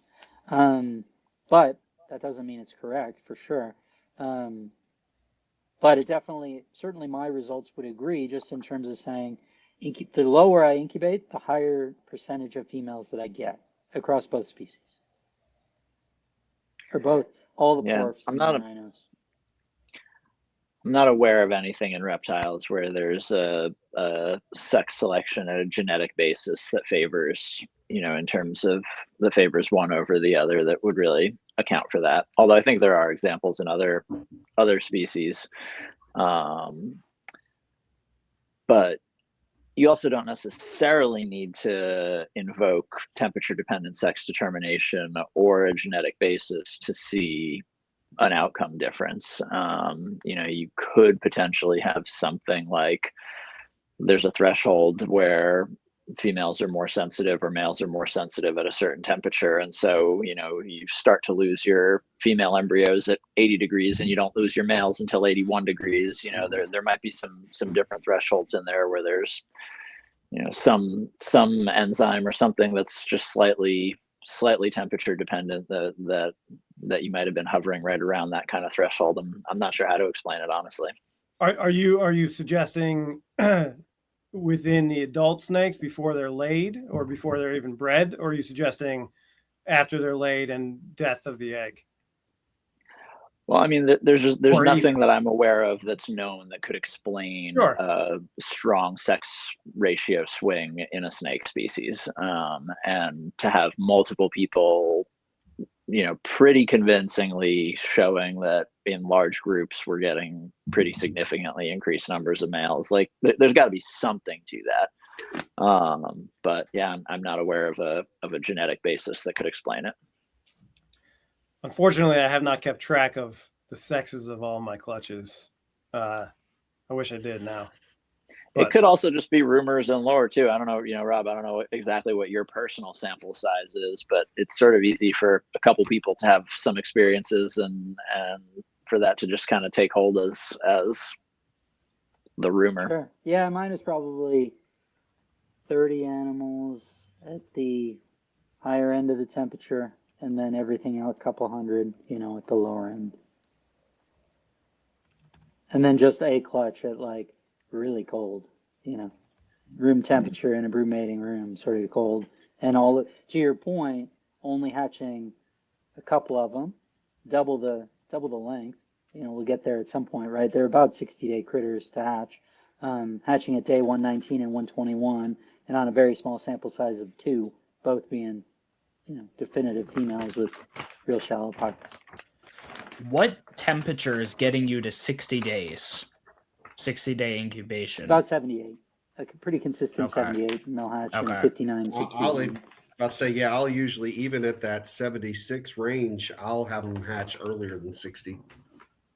So it's typically, I set my hatch date at 60 days. That's when I'm making my list of here's what to expect. And they're usually before that. It's rare that they go that long for me. My couple clutches were mostly room temp, so they fluctuated a little bit this year because I'm doing away with the ball pythons. I just set my incubator to like 77.5, I believe, and I think that's what I'm going to incubate everything, all of the colubrids, and just roll with that. So I'm sure I'm going to see a much more consistent timeline on at least the porph incubation. Mine is I'm all over the map because I don't incubate at any set temperature. So clutches that are laid earlier in the year are incubated cooler. Clutches in the summer are incubated warmer. But generally, I'm from the majority of clutches take from 70 to 90 days for me. But I've had them go over 100 for sure. But I've incubated as low as those eggs were sitting at 70 degrees for the whole time. It was my last clutch, probably laid in November, early December. My room was already cold and I wasn't setting up an incubator for 3 eggs. So they just went on a shelf and I said, you're either going to hatch or you're not. And they did. And what were the sex rates? I know you don't have. I knew you were going to ask, Rob. I knew it. I don't know. I don't. I didn't keep track of that. And it wouldn't matter anyway because I don't keep track of my temperatures. So, I wouldn't be able to say for sure what temperatures they were at. I'm just sort of guessing. I basically, if it's really hot in my room, I put the eggs lower on a shelf. If it's really cold in my room, I put them on a higher shelf. That's, sure. Well, and to your point there, Kevin. Obviously, even in leopard geckos, something firmly established as being temperature sex dependent. Ron Trapper had done a ton of research, and okay, I couldn't tell if I was frozen. No, I think it's Zach. Everyone else is sitting perfectly still. Yeah, exactly, perfect. It was, he took the time and effort to try and establish firmly when the sex was determined because in those lower temperatures do produce females, but it seems like there's also an association with a greater accumulation of dark pigment at those lower temperatures. So to make the prettiest females, he wanted to figure out at what day the gender would be determined and then incubate them in the male temperature to have them be as bright as clean as possible. And it was something like day 14 to 18, somewhere in there. It was established, and then he would move them to the male incubator and hatch out these really clean, nice-looking females. But it took a lot of time, effort, and things to suss that out. But obviously, it's not a function, whatever I'm talking about, to the extent there's the observational truth minus the sample size issue that Zach quite adroitly points out, right? But it wouldn't be the temperature on day 120 matters, or in your case, Kevin, right, on day 100 versus day 10 versus day 20 versus 40. All those things are potentially going to have a different impact, right? And I do think we're probably more in a space of the physiological development of the embryo once we're past whatever it is. If we're assuming, a normative in Clint's context, 60 days, then it probably is similar to leopard geckos, which are also similarly 60 days. So the first trimester is what matters. And then after that, you're just talking about the physiological development at those temperatures, as opposed to we've already had whatever is going to happen from a genetic context occur. Makes Jack, sense. I don't know how much you missed, but I was basically explaining. Sorry, I lost my connection here a little bit. I keep getting little brownouts with the snowstorm, and my internet connection pops off for a second. Perfect. Well, I was just saying that even if what I'm saying is true, recognizing the adroit remark around sample size and other potential explanations that we've had here would be that in leopard geckos, right, Ron Tremper went to great lengths to figure out that what the date was where the temperature sex determination took place, because incubating for females and at lower temperatures, he was also seeing a greater tendency to develop dark pigment in the offspring. So that essentially wanted to figure out when he could have them set as females, but then incubate them at a warmer temperature so they'd be nicer, brighter babies. And so that it's not, even in my context, should it be taken as true, even though, again, it doesn't make sense within the nested group that they're within, that it wouldn't be the entirety of incubation where the temperature matters relative to sex. There would be, presumably, even taken as true, some point at which that cuts off. And then we're just talking about physiological development, which presumably is supported. There's a more narrow range where that's just supported without being problematic and leading to kinking. Yeah, that's definitely my understanding, that for most of the species where there is temperature dependent sex determination, that it happens in a pretty narrow range. I don't have the numbers off the top of my head, but like a 2-week window relatively early in incubation is sort of what I vaguely remember for most of them. All right. So now that we kind of went through incubation a little bit, let's get into hatching and establishing babies, which I've had a good experience with this year on my very limited sample size. I know, Clint, I've heard you say it. I know sometimes they could be tricky and you need to feed live and stuff like that, but I'm curious to hear all your kind of experiences. For me, the easiest way to get baby porphs feeding is live.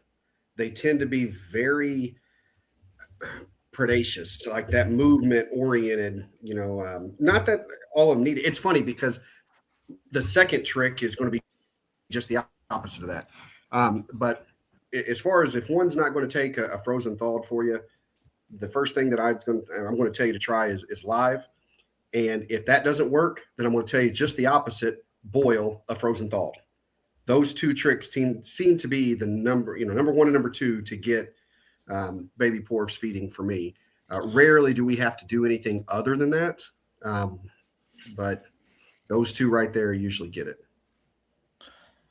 And I had one of the Patreon members ask if a porph is stuck on live, what's the best way to switch it over if it's young, pretty young still? Start tongue feeding live and then tongue feed frozen thawed.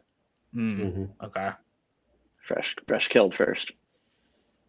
And whenever he said start tongue feeding it live, like I think you're going to have better results doing that than actually trying to tease feed it with the frozen. Because what I find from babies is while they like the movement of a pinky and they're predacious like that, they're also still very small and they tend to be skittish when you're moving a tongue. You know what I mean? That's too much for them. So by holding, because then you're not doing the movement, by just holding that live pinky and it moving, that's when they start relaxing with the tongs. Then you can move, to a either fresh killed or frozen thawed. So I agree with Kevin on that. Fresh killed is a good idea. Mm-hmm. Or even I've used bedding from live mice and putting the frozen thawed in that and rubbing around in that first. That can help. But as far as tricks go, the only different thing that I do, Clint, is I'll cool stuff. I'll cool babies if they don't. I go I go frozen thawed, then brained, then live, and if none of those work, then they get cooled. Yeah, that makes sense. But I do want to go ahead. Go ahead. Sorry. The majority take frozen thawed. At least I have some issues with Volanti. They hold out more for live for me. It could just be the ones that I have. Like I said, I only have 2 pairs of those.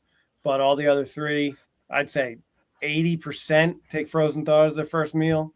And then the other 15 or whatever will take live. And then only a couple need something else. Cooling in my situation. I do want to, let your Patreon member know that I have no adults that won't take frozen thawed. Yeah, that I know for a fact. Yeah. I know there will be a time, and which was a follow-up question I was going to ask you, only because I haven't raised babies from the egg long enough. When do you think is that, like, I don't know, that switch time where they really just turn into savages? Because they just all do, obviously. I just don't know when it is, like, age-wise, because it's got to be like somewhere under a year that they are just they'll eat anything. I think it's somewhere right around the year mark in my experience, and that's because that's when they turn into you open the cage and you wiggle something and they're I'm coming after it, and once that starts, they're like that forever. I mean they're fine with it, and I mean, and then it's I tease one to have them drop it, and then I can drop feed something else right there beside it. Or you can even just drop feed in there. They're going to come find it. So there's definitely don't be discouraged if you have one that's stuck on live right now. It will not stay that way forever. Trust me. One trick for these guys, not that I've had that much personal experience with difficult feeders, but a couple clients, is burying the prey. So I know a lot of people are using paper towel for fresh hatchlings, but these guys feel much more secure eating when they're fully enclosed. And if you have babies, and pop a pinky underneath the hide or underneath the cork bark and let them dig to find it, and they'll go for it. Yeah, you still can do that in a way, even with paper towel, just like layering it the right way and a way that they're able to get under one layer to get to that paper towel or whatever. But yeah. I definitely will put the pinky just under the hide where they are. Like I'd lift the hide just a little bit and just shove the tip of the nose underneath. That's what I'll do. Like the first meal that they ever get, I'll just put it kind of close to the hide or whatever. I'll come back in an hour or two. If they don't do it, I'll just slide it just a touch under the hide, and they usually take it. Just like you said, they're definitely they like taking it underground. Yeah. I've never tried bearing though. That's a cool idea. Mm-hmm. I mean, most of my hides, I use a lot of cork bark. And so like for me, when I say hide, like half my tub is a big sheet of cork bark, and they can choose any temperature or humidity gradient along there underneath there. And I tend to find that for the ones that I use those kind of hides where they're pretty well sealed under there, that those guys tend to be the drop feeders. Whereas if you're using your classic like black plastic hides, or you're using the clay pots or something like that, those guys, when the tub opens and they smell the mice, those guys learn real fast that tub opening means food. Whereas the ones that are kind of like a little bit sealed underground in their little cavity under their cork bark are not quite as fast to learn that, and a little bit more likely to do the drop feeding or need the food to be left underneath the hide for them. Got it. Now my next question is, what's your guys' go-to like enclosure setup essentially for freshly hatched porphs? And by enclosure, I mean tub, like whatever, however you keep. Mine's simple. It's because I've got various size hatchling racks that I use, various size tubs, and there's a specific rack system that I use from, I remember the guy's name's Paul. I'd have to look to figure out. It's a white rack system that the tubs are only about 6 inches by like 4 inches by about 2 inches tall. And Paul for Mitchell, a lot of PM Herps. Yes, thank you, PM Herps. I use the same rack for my porphs. It's perfect size for baby porphs. Yeah. Yep, that's exactly what I use. I've got like 8 of them. But that size, and I go very minimalistic for the first probably 3 feedings. I go paper towels, so it's just paper towels and with a couple of them. So I mean, it's able to use those as a hiding element, for the baby. That and a water bowl. And part of that is because I feel that they find the prey a little easier with that setup. It's also easier for us to ensure that they ate or, see if it was missed, anything like that. If after 3 or 4 attempts, or even maybe more, if we're not having success, we switch that to bedding, either cocoa fiber or like a microchip from ReptiChip, something like that, with a hide, all that set up to see if they needed more security to get them to take off. But if they're eating fine on paper towels, I leave them on paper towels. We leave everything on paper towels in the nursery as long as we can. Simply, it's more work from a cleaning standpoint constantly than just a spot cleaning. But I feel with the vast number that we have back there, I mean, at a minimum, we've got 500 animals, right there. So for me, I prefer paper towels getting cleaned every single day, those tubs going in the dishwasher, getting sanitized. So I want to keep as much feces going out the door daily as possible without any remnants to keep the bugs down. So, I'm not saying that you have to go paper towels. That's the way to do it. This is how we do it. Here's our reasoning why we go that method. Yeah. I actually kept mine. I did the 7-inch deli cup method, and it actually worked quite well. Just kind of keeping them in the little bit of a tighter, more confined space rather than even like a long tub where they have maybe too much room and might feel a little stressed out from that. I was worried just because of how small they were. I hadn't experienced a snake that small coming out of the egg before. And it worked really well. All my animals, I kept them also on paper towels. It was like folded in a way where they had a little tunnel underneath with a very simple tinier deli cup water bowl in there. And they all took frozen thawed drop fed, no problem. So pleasantly surprised with how that worked. I'll probably be doing the same thing again this year. And yeah. I start mine on mulch, and I prefer to also add in a pile of damp sphagnum. The rack that you're talking about, Clint, it's not quite tall enough. There's not quite enough room, but I have a lot of other tubs that are just a hair bigger and they're taller, and so I'll put a pile of damp sphagnum in those, along with the water balls that I use. Actually have they're square. The outside is square, and then there's like a round bowl inside, but so there's a gap.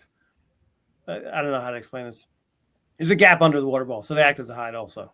The water bowl and a hide.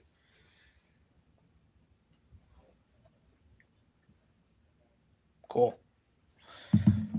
All right.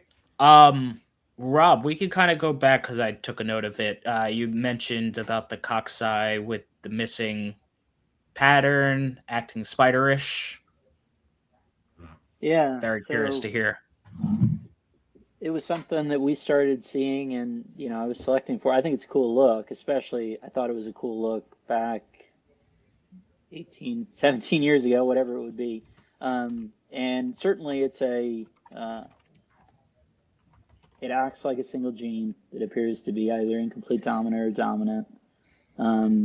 As I said, I actually went and pulled those Soria issues that Klaus had written, anticipating that I would see the photo in one of those. It's not, so I'm guessing it's actually in the Klaus Black Book. Either you can look through it, Joe, or I can go pull it and look. But yeah, an instance where with an animal missing pattern right in sort of the nuchal range, and we were getting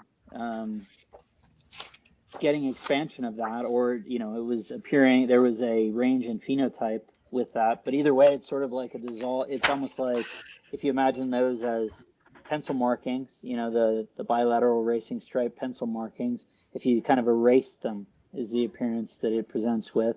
And one of those, it's a picture on grass. It almost looks like it's a field photo. It's not a particularly great photo that Klaus included in one of his publications, be it either that one, the more recent book, and it obviously isn't the Soria magazine that I thought it was. There's a photo in there, and you can see that one of the original 5 animals had that same mark on it.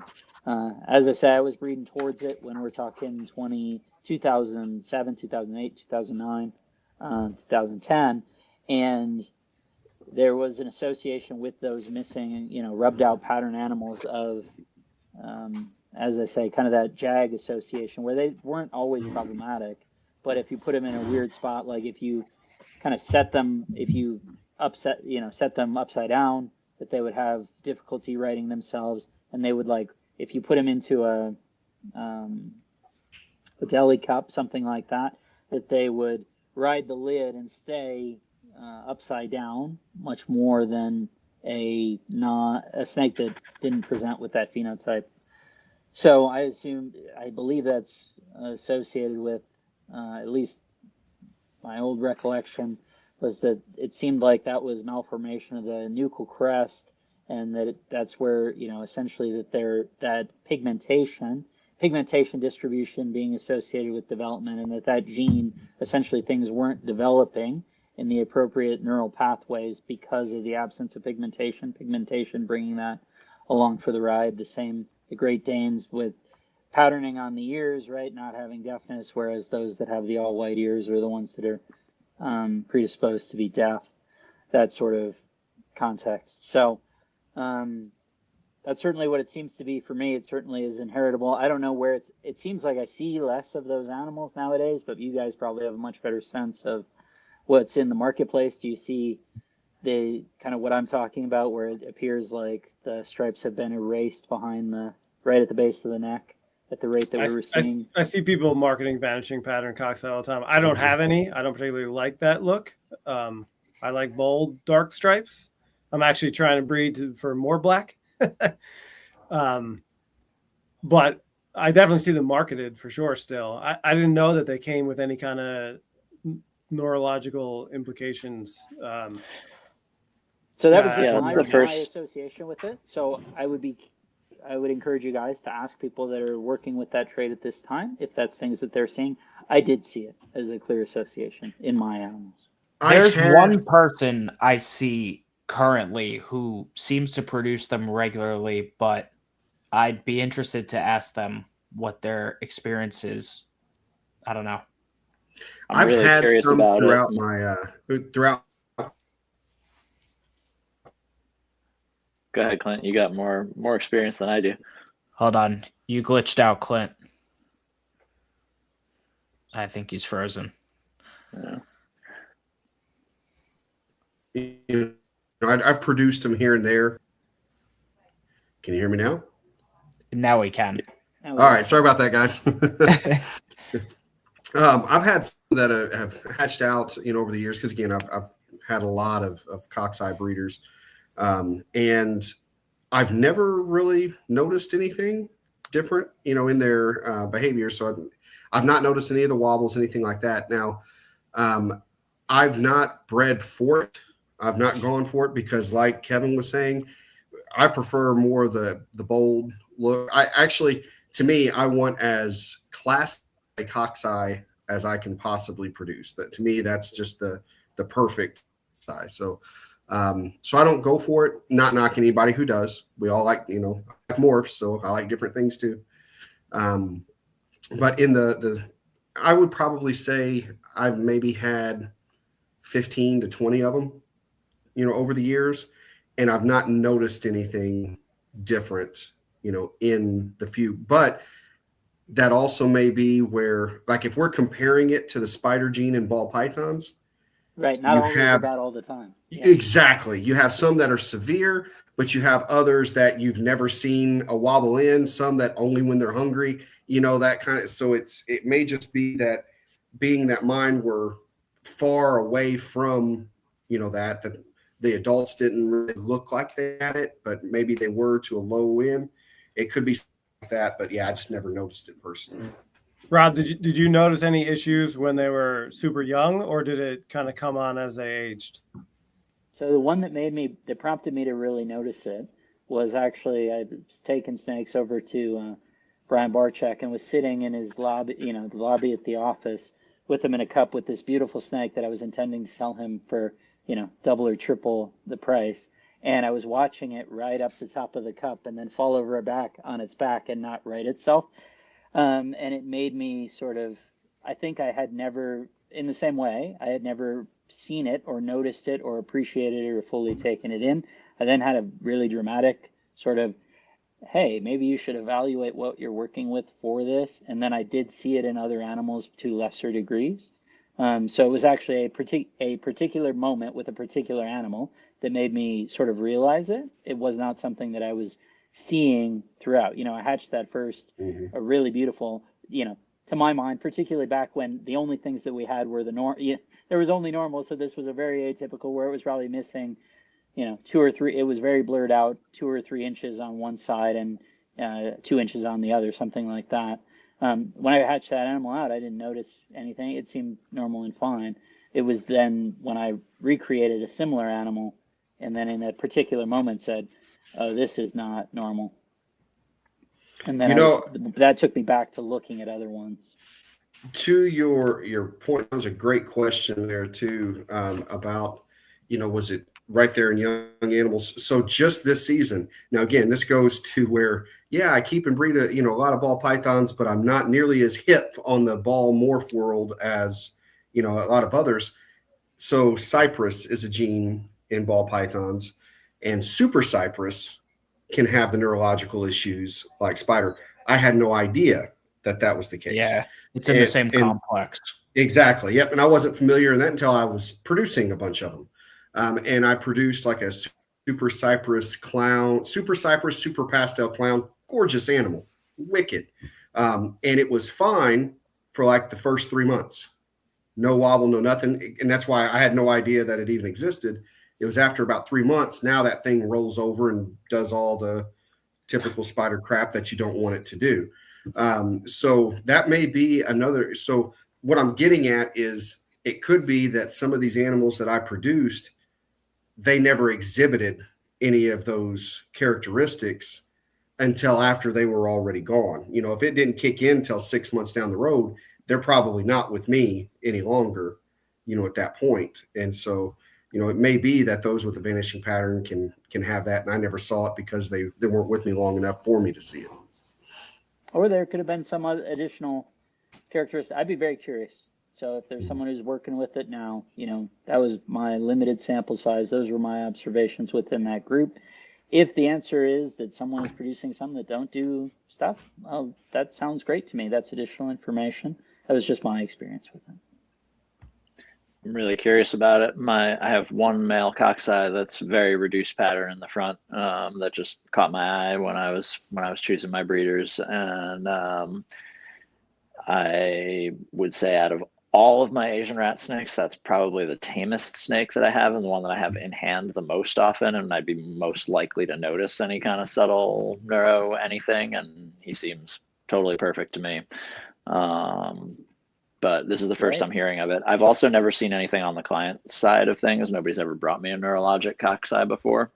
So I'm really curious. This is the first time I'm hearing that there could be an issue with it.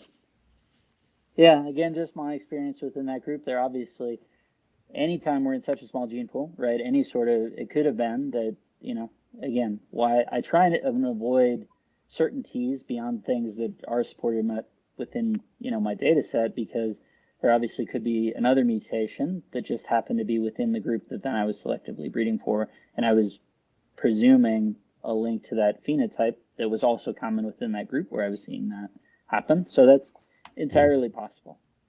So I'm certainly not trying to disparage anyone's projects or, even make anyone concerned. If they're not seeing it, they're not seeing it. That was just what I saw. How many have you seen like that? Like, were this like multiple clutches, or is this just like a handful of snakes? There was one very dramatic animal, and then probably, single digits into low double digits where they just seemed different, rather neurologically a little bit different, but a particularly severe one. And then the rest sort of arranged within that, 8 to 12 animals. Now I'm going to be keeping an eye on mine. Or prompt him, see what happens. On this same vein, are there any particular, phenotypic traits that you guys do go for in any of your porphs at all? Like one of the cockeye males I hatched this year had some really high melanism on the neck, and some of it has started to fade. It looks like a little bit, but his stripes are much like thicker and bolder than like your standard cockeye, in my opinion. I'm just curious if any of you guys have worked towards anything on any of the subspecies. I do have and this has been from Matt from years ago, on some of my pulchra, they seem to, I don't want to call it hypo because it doesn't seem to affect the red in any way, shape, or form. And if it was hypomelanistic, I feel that it would affect some of that red. Some of the darkness would be taken out. But how on a porph you get the black residual that's left over as an adult? That's almost gone. You can still make out pattern to a degree, but these are almost patternless animals. I have a pair of pulchra that are very similar that I absolutely love. Yeah, there's something different with them. And I don't know if it's from a locality or if it's, something that is whether it's, recessive codon. I've not messed with it enough to fully understand it. Yeah. But it's there. I'm holding back a couple from that pair for the first time this year, just to see what they turn into. But yeah, it's kind of more like a reduced pattern, right? Like that's what I would call it too. The animals themselves seem to be a little brighter, also compared to the other ones that I have. I'm sure there's natural variation in how red or orange all of these porphs are. If you go on iNaturalist, and start scrolling through photos, you'll see a fair amount of color variation. Yeah. Color intensity, I guess I should say. Excluding the cockeye, I feel like I've seen that adult Laticinctus seem to be the brightest and boldest reds. Am I mistaken in saying that? I think a gravid female Laticinctus is as red of a snake as you're probably ever going to see. Those things are boom. Yeah, they're awesome. Yeah. Now, I also, I don't know if this is a locality thing or what, but with baby Laticinctus, we're talking hatchlings because, as they change, they're going to change. But you get the yellow in reds and you get the orange in reds. I've noticed that too, and I find that interesting. I've had them in the same clutch. So have I.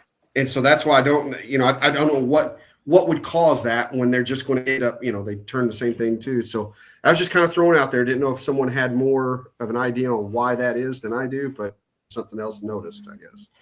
Well, and along that same vein, I've noticed that it seems like the volanti can be, I don't want to say very variable, but relatively variable as well with how the colors look and the patterns. Sometimes you get that yellow and peanut butter type colors. Sometimes you have more towards like very brownish. And I don't know.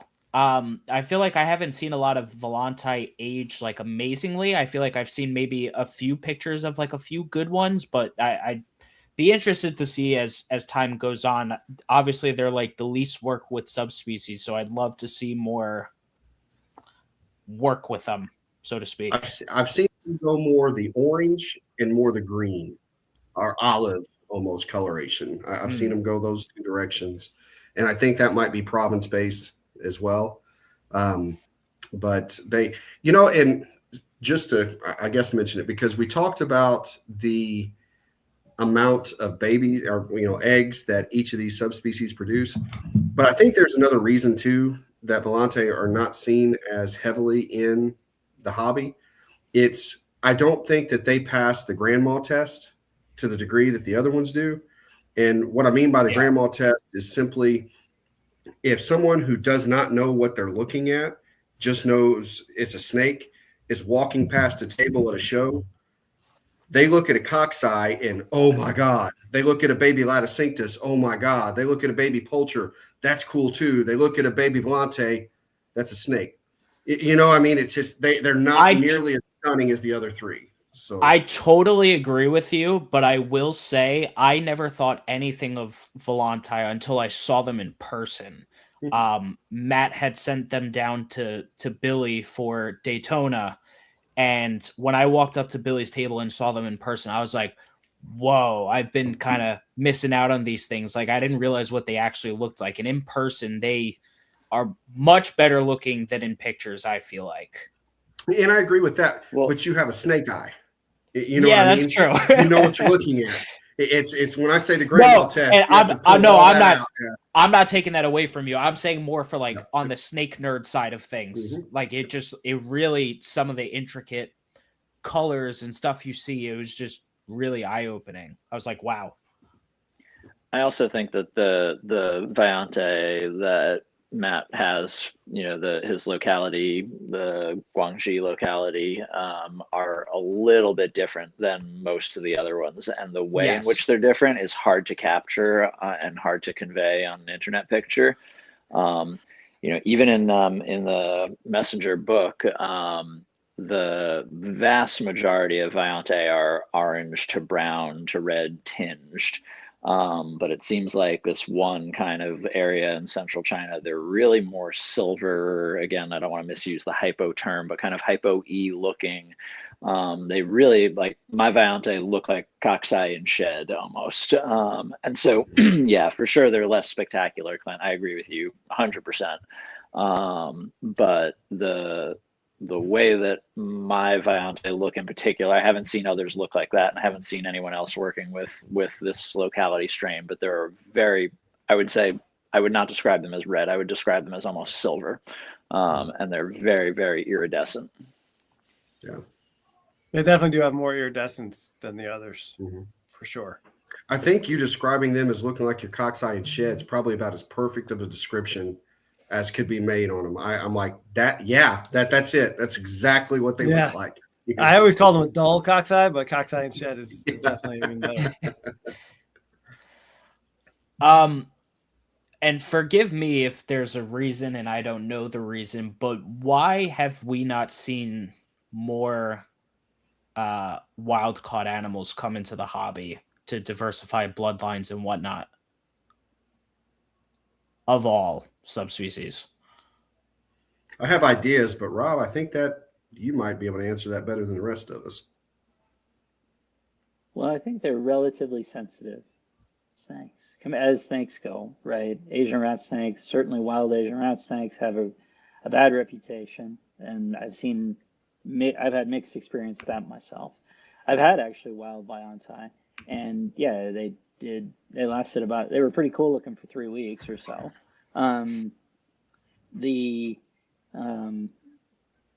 I would say, so that's part of it. There's a disincentive associated with that, just in terms of whether those are becoming productive founder animals for anyone. It certainly has happened, right? There are certainly instances people have been successful, even going back 30 years or whatever. I think Rex Knight had some, right, that did well, that he was able to establish that had done well. So definitely can happen, but I think there's sort of a market disincentive for it generally. And I do think it's worse in these because they can be more temperamental. Like I had an egg-bound Laticinctus where I think it was an instance where I'd walked in on it depositing eggs. It caused her to stop depositing those eggs.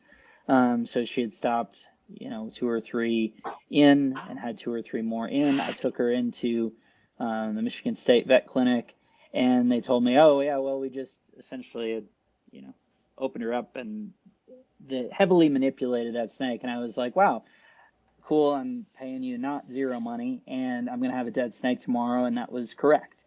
So their stress levels, I think, are just higher than, other species. So that doesn't help. And then you get into legalities and accessibility, accessibility, and the, we were just talking about this, I don't know, on some podcast where we're talking about, is the infrastructure there to export animals from places even where it is legal to do so?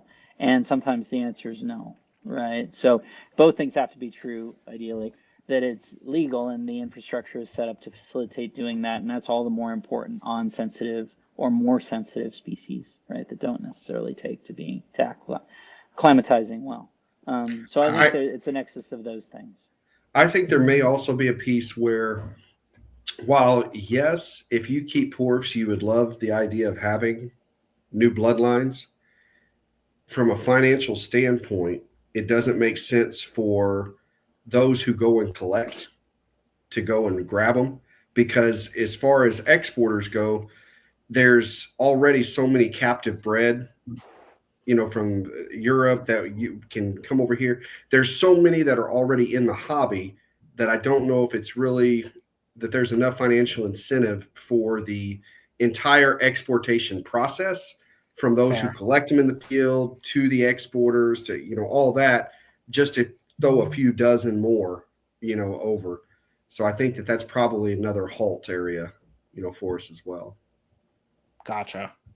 I think they're not super easy to find. Also, if anyone's familiar with Rupert's reptiles, or I think they're Explorer Herpetology now.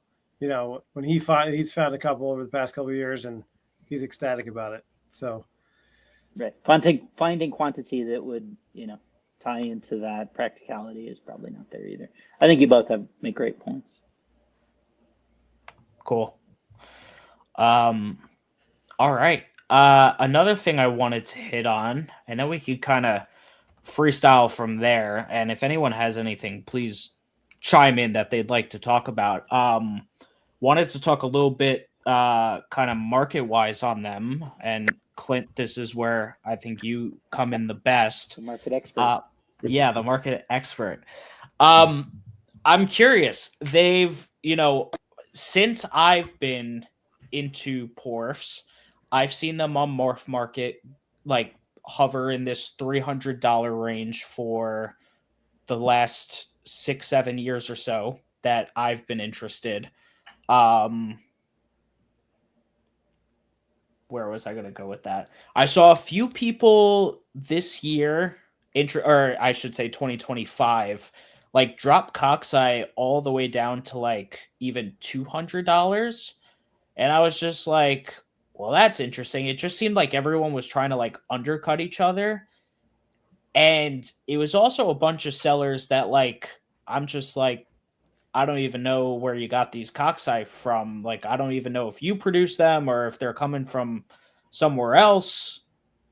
I don't know. It just, it seems interesting. And I feel like porphs are turning into this new like resale item,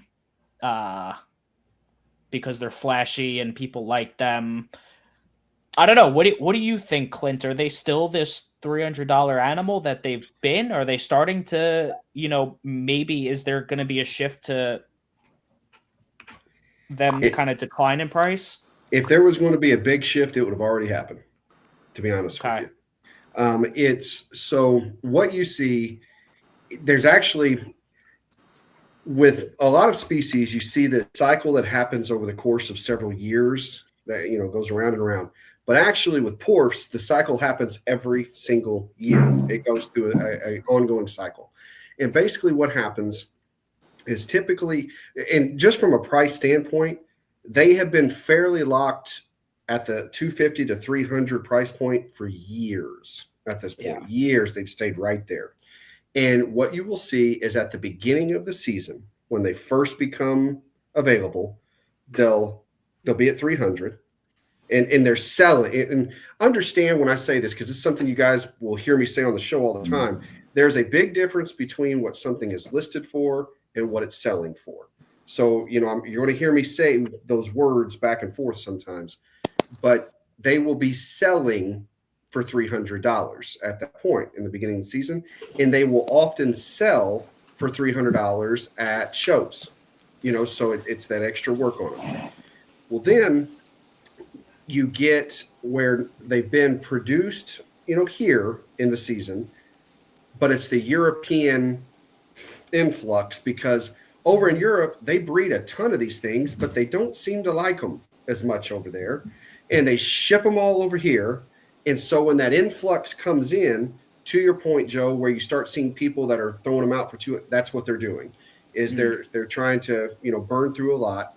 And then you'll see where it goes to the 250 is usually where they're listed. You'll see a few people who pop them out at 200, but generally 250 to 300 is where they're still listed. Then at the end of the season, they're back to 300. It's every year I see that cycle take place every single and maybe year. I've paid attention a little bit more because I finally produced my own and posted them. And I've said this a few weeks now, and I genuinely am not complaining because I don't mind holding on to them. But I've had mine posted for a few months now, and I've gotten a couple inquiries, and they're just not selling. And I find it surprising. And granted, you have plenty posted. When Matt posts his, they seem to go, and maybe it's just kind of that new seller syndrome that I'm having with porphs in particular. I don't know. I can't speak to it. I'm just finding it interesting that, I don't know. I feel like I've seen a lot this year, and maybe I'm just in my head a little more because I'm the one who has them posted. Yeah, I would say what I find with porphs is they tend to do much better at a show than what they do online because they're more available online. But at shows, it's really hit and miss who has them. And if it's someone who is a flipper, they've got 2 of them, 3 of them. But when you've got several porphs on your table, they are eye-catching, and they do much, much better like that. So don't panic. I will tell you I'm genuinely not. I promise. And I'm not saying it out there for woe is me, people buy my porphs. I really don't care. But I have them posted. They are for sale. Just, it's things I find interesting. Yeah, I will tell you, they are a strong, what I would call bread and butter species, because they have remained popular. They will remain popular because they check a lot of boxes. I mean, they're beautiful. Yeah. They're extremely easy to take care of. They are as I said, a great introduction to a segment that continues to gain popularity. The Asian rat snake group as a whole, just Asian species. I mean, the U.S. is really, really gunning for those. So it's one where I'm not in any way. I just moved, and I'm always hesitant to say some of this stuff because if I say something negative about a species, then as the market guy, it scares people, and I don't like doing that because I don't want to say, don't work with this. But less people listen to this than CCR, so I think you're good. So I had multiple reasons for moving out of a certain species, one of which was I wanted to change the room to something else. So I moved out of cow kings. Okay. And, now cow kings have certainly slowed significantly. Yeah. Part of that is with them being banned now is it Europe? Is it in Europe? Yeah. In Europe, yes. So I think that's going to be part of it. So there won't be as many being shipped, out. So this market's going to get a little bit more taxed with them. But that is a species that, like I said, I've moved away from completely, where every year I look at my porph ratios and I hold back whatever I think I need to fill gaps, because they are going to continue to, and put it this way, as many as I breed, Kevin will tell you, I'm buying from Kevin every year. Yeah. You know what I mean? Because again, it's just something that they do end up moving, but it comes in waves. It's not going to be constant, because there's going to be a time every single year where there's thousands of them sent over here from Europe, and you just have to ride that wave. Now, here's what I'll also say. These things have been here for a long time. They breed like crazy.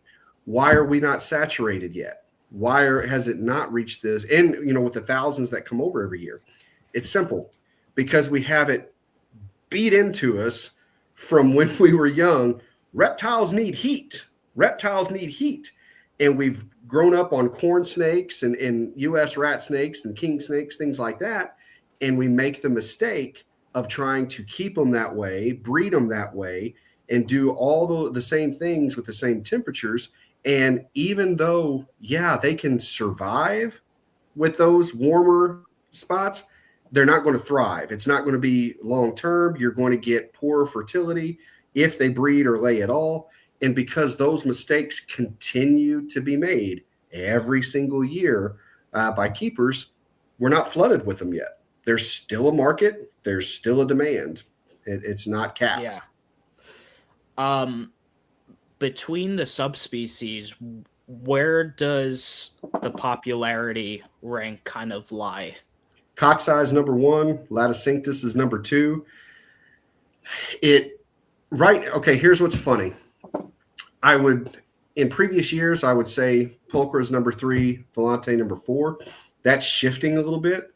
And it's because Pulchra has become so available, and Volante is now being seen as that's the cool one not everybody has, right? So its popularity has sparked a little more, not amongst the general population, not amongst the average person, just amongst those who actually know, the word Porphyracea. You know what I mean? If they don't know that word, they don't care about Volante. So those are the ugly ones to them. So that's what it is right there. I mean, it's Cockeye will probably forever remain king.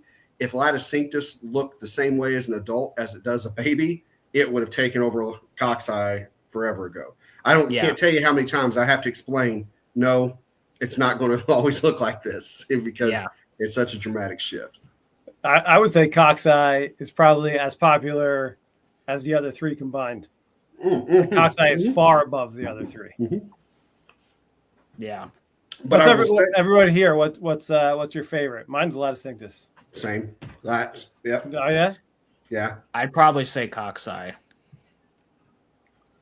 But we'll see when I get the Volante up to size, and if I could actually breed them and reproduce, maybe it'll change my opinion. And I don't have the other 2, so I can't really speak to them. You get you some lats, you'll love them. Yeah. And I will tell you, there's very few pictures that get as much attention as a baby Laticinctus. Those, you get all kinds of clicks and likes and all that when it comes to a baby lat. Rob, your favorite? Yeah, I think probably Laticinctus as well. I was trying to decide between Cockeye and Laticinctus, and certainly I've had Volante that I really liked. So, Zach, where's your vote going? I don't know. It's hard to say. Just with the 2 of them, between the Cockeye and the Volante, I would say I have to give it to the Cockeye, but it probably has more to do with the fact that they're more common. I can handle them a little bit more. I think I've seen a few people be a little bit disillusioned to these guys, where they see pictures of them and they think they want them, and they get them, and they're a little bit more like having a pet racer than they are like having a pet corn snake, and people aren't quite expecting that.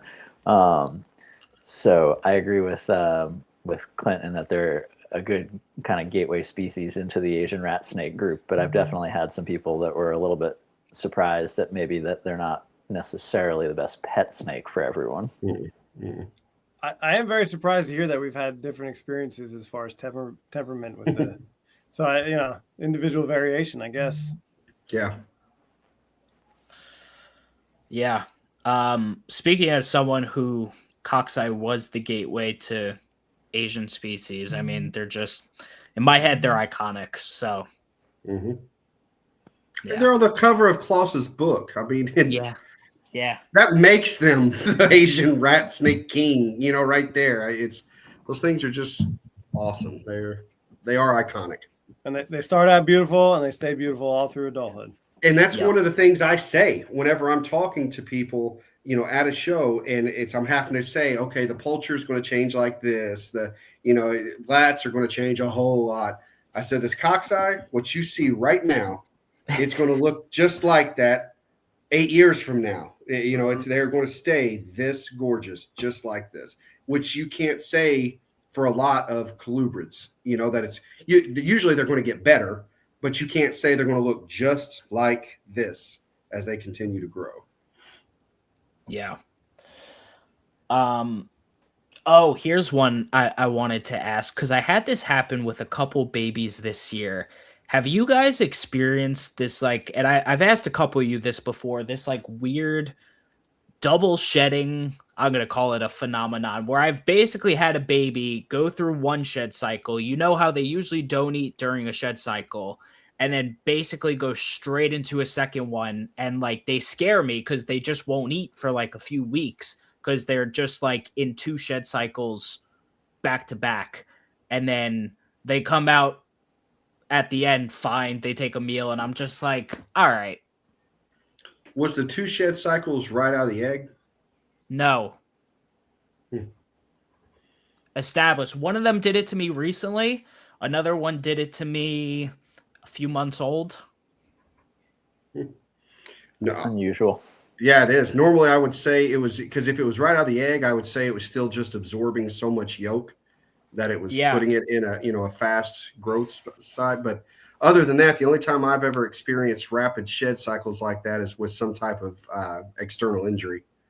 Even if it was just like a cut or something where they're healing themselves through the shed process. Yeah, definitely don't have that. So I don't know. I just found it interesting. But, I haven't experienced that. I have not experienced that. And mine will usually eat unless they're deep in shed. There's only a couple days where they won't eat. Two. They'll eat. Usually. They'll eat the day before they shed. They clear up a little bit. They'll eat, and then they'll shed even hours after they eat sometimes. Yeah, same. All right, cool. Anything else you guys wanted to hit on? Any thing in particular that maybe I forgot to bring up or mention? Should we talk about crossing them? And not doing it? Popular thing, contentious. Yeah, I got the locality specific one, so I can cross them, right? Vanessa and Coxeye. That's and there's little things where you get a trained eye and you can see the crosses pretty rapidly, and unfortunately you see them pretty frequently. It is pretty frequent.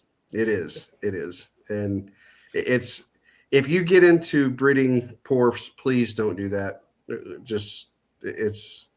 There's not a market for it. I mean, you will not, put it this way. I don't see why, other than curiosity, and you can Google the crosses and get your curiosity fixed, meaning you don't have to do it yourself to see what it looks like. You can already see what it looks like. No, they don't. They do not look any better than a pure. And from a monetary standpoint, they are going to be less valuable than either one of the species that you're crossing would be by themselves. So just avoid Which incentivizes mislabeling them. Exactly. You can't sell you can't sell your hybrids just wholesale on this cockeye. That's the problem. I need one of you guys to send me the next hybrid morph market ad you see, because I personally have never noticed it, but maybe I'm not looking close enough. One of the easiest to tell is on cockeye. If the bands, when they connect, if you have any of them that are connecting, if it goes outside of the racing stripes, you know. Cockeye can have bands. Yes. In the wild, they can have bands. There's a picture of one on iNat that has like 5 bands. Yeah, so that definitely can be it's banded. nested right in cockeye range. Yeah, So they certainly can have bands, but I agree with you, Clint, that in general, if they come outside of the stripes, that is in general what we see on animals that we know are crosses. Correct. Well, and also most of the cockeye in captivity, don't have that many bands. So if you see more than 1 or 2, right, it's probably a cross. If it's going down the body, you get 1, but and maybe even 2. I don't know. Have you seen any non-crosses that have had more than 2 in captivity? None that I wouldn't have questioned. Right. So, yeah. Because that's what we have in captivity, so that's what we know. That's what we're looking for, right? Yep. But like I said, in the wild, there is more variation than what we have. Mm-hmm. There's a couple that are, I would even say, more Volante colored on iNat. Mm-hmm. So they're not all that.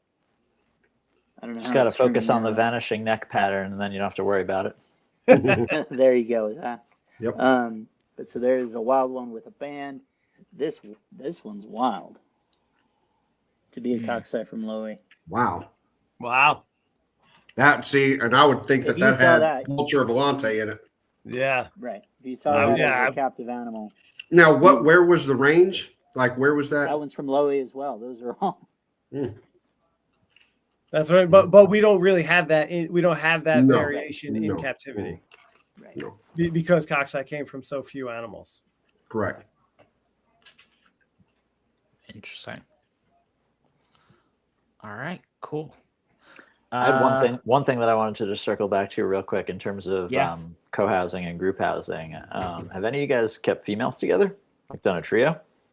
I know males will go at each other, but I've kept them together when breeding, like just where it wasn't necessarily housed long term, just kind of he's going to be breeding both of these females, just boom, throw all 3 of them together for a while, and there was never any problems. So I think a trio would be just fine long term. It's just the reason I didn't do it long term is because I didn't feel like the rack I had them in would have been adequate space for long term, cohabbing. Yeah. Cool. All right. I think that kind of takes us to the end here. Any last porph topics you guys got before we kind of wrap this up? I think I'm good. But fellas, this was very comprehensive, just about 2 hours and 40 minutes of pure porph content. I think we did the species and subspecies justice here. I greatly enjoyed these roundtable episodes. I'm very glad I was able to have you guys all aboard. So thank you all so much for joining us tonight. I think this is really helpful and educational to anyone who may be interested in these guys. Well, thank you so much for having me, buddy. Yeah. Yeah, I'm honored to be here. Cool. Well, like I mentioned, I have everyone's Instagram links besides Kevin in the description here on YouTube. So if you don't follow them already on Instagram, go ahead and do that. But yeah, otherwise, guys, make sure you go hit that like and subscribe button here on YouTube. If you enjoyed this episode, make sure to show it some love. Drop a comment. Let us know what your favorite part of the episode was. Make sure you follow all these guys here. Go follow me on Instagram as well at Meteoric Serpents pretty much everywhere. Go check out the Meteoric Serpents Patreon, first link in the description below. Yeah. But again, guys, this was episode number 94 of the Colubrid Corruption Podcast, the Powerful Porph Roundtable. I hope you all enjoyed this episode. I sure did. Catch you all next time. See you next week. Peace out.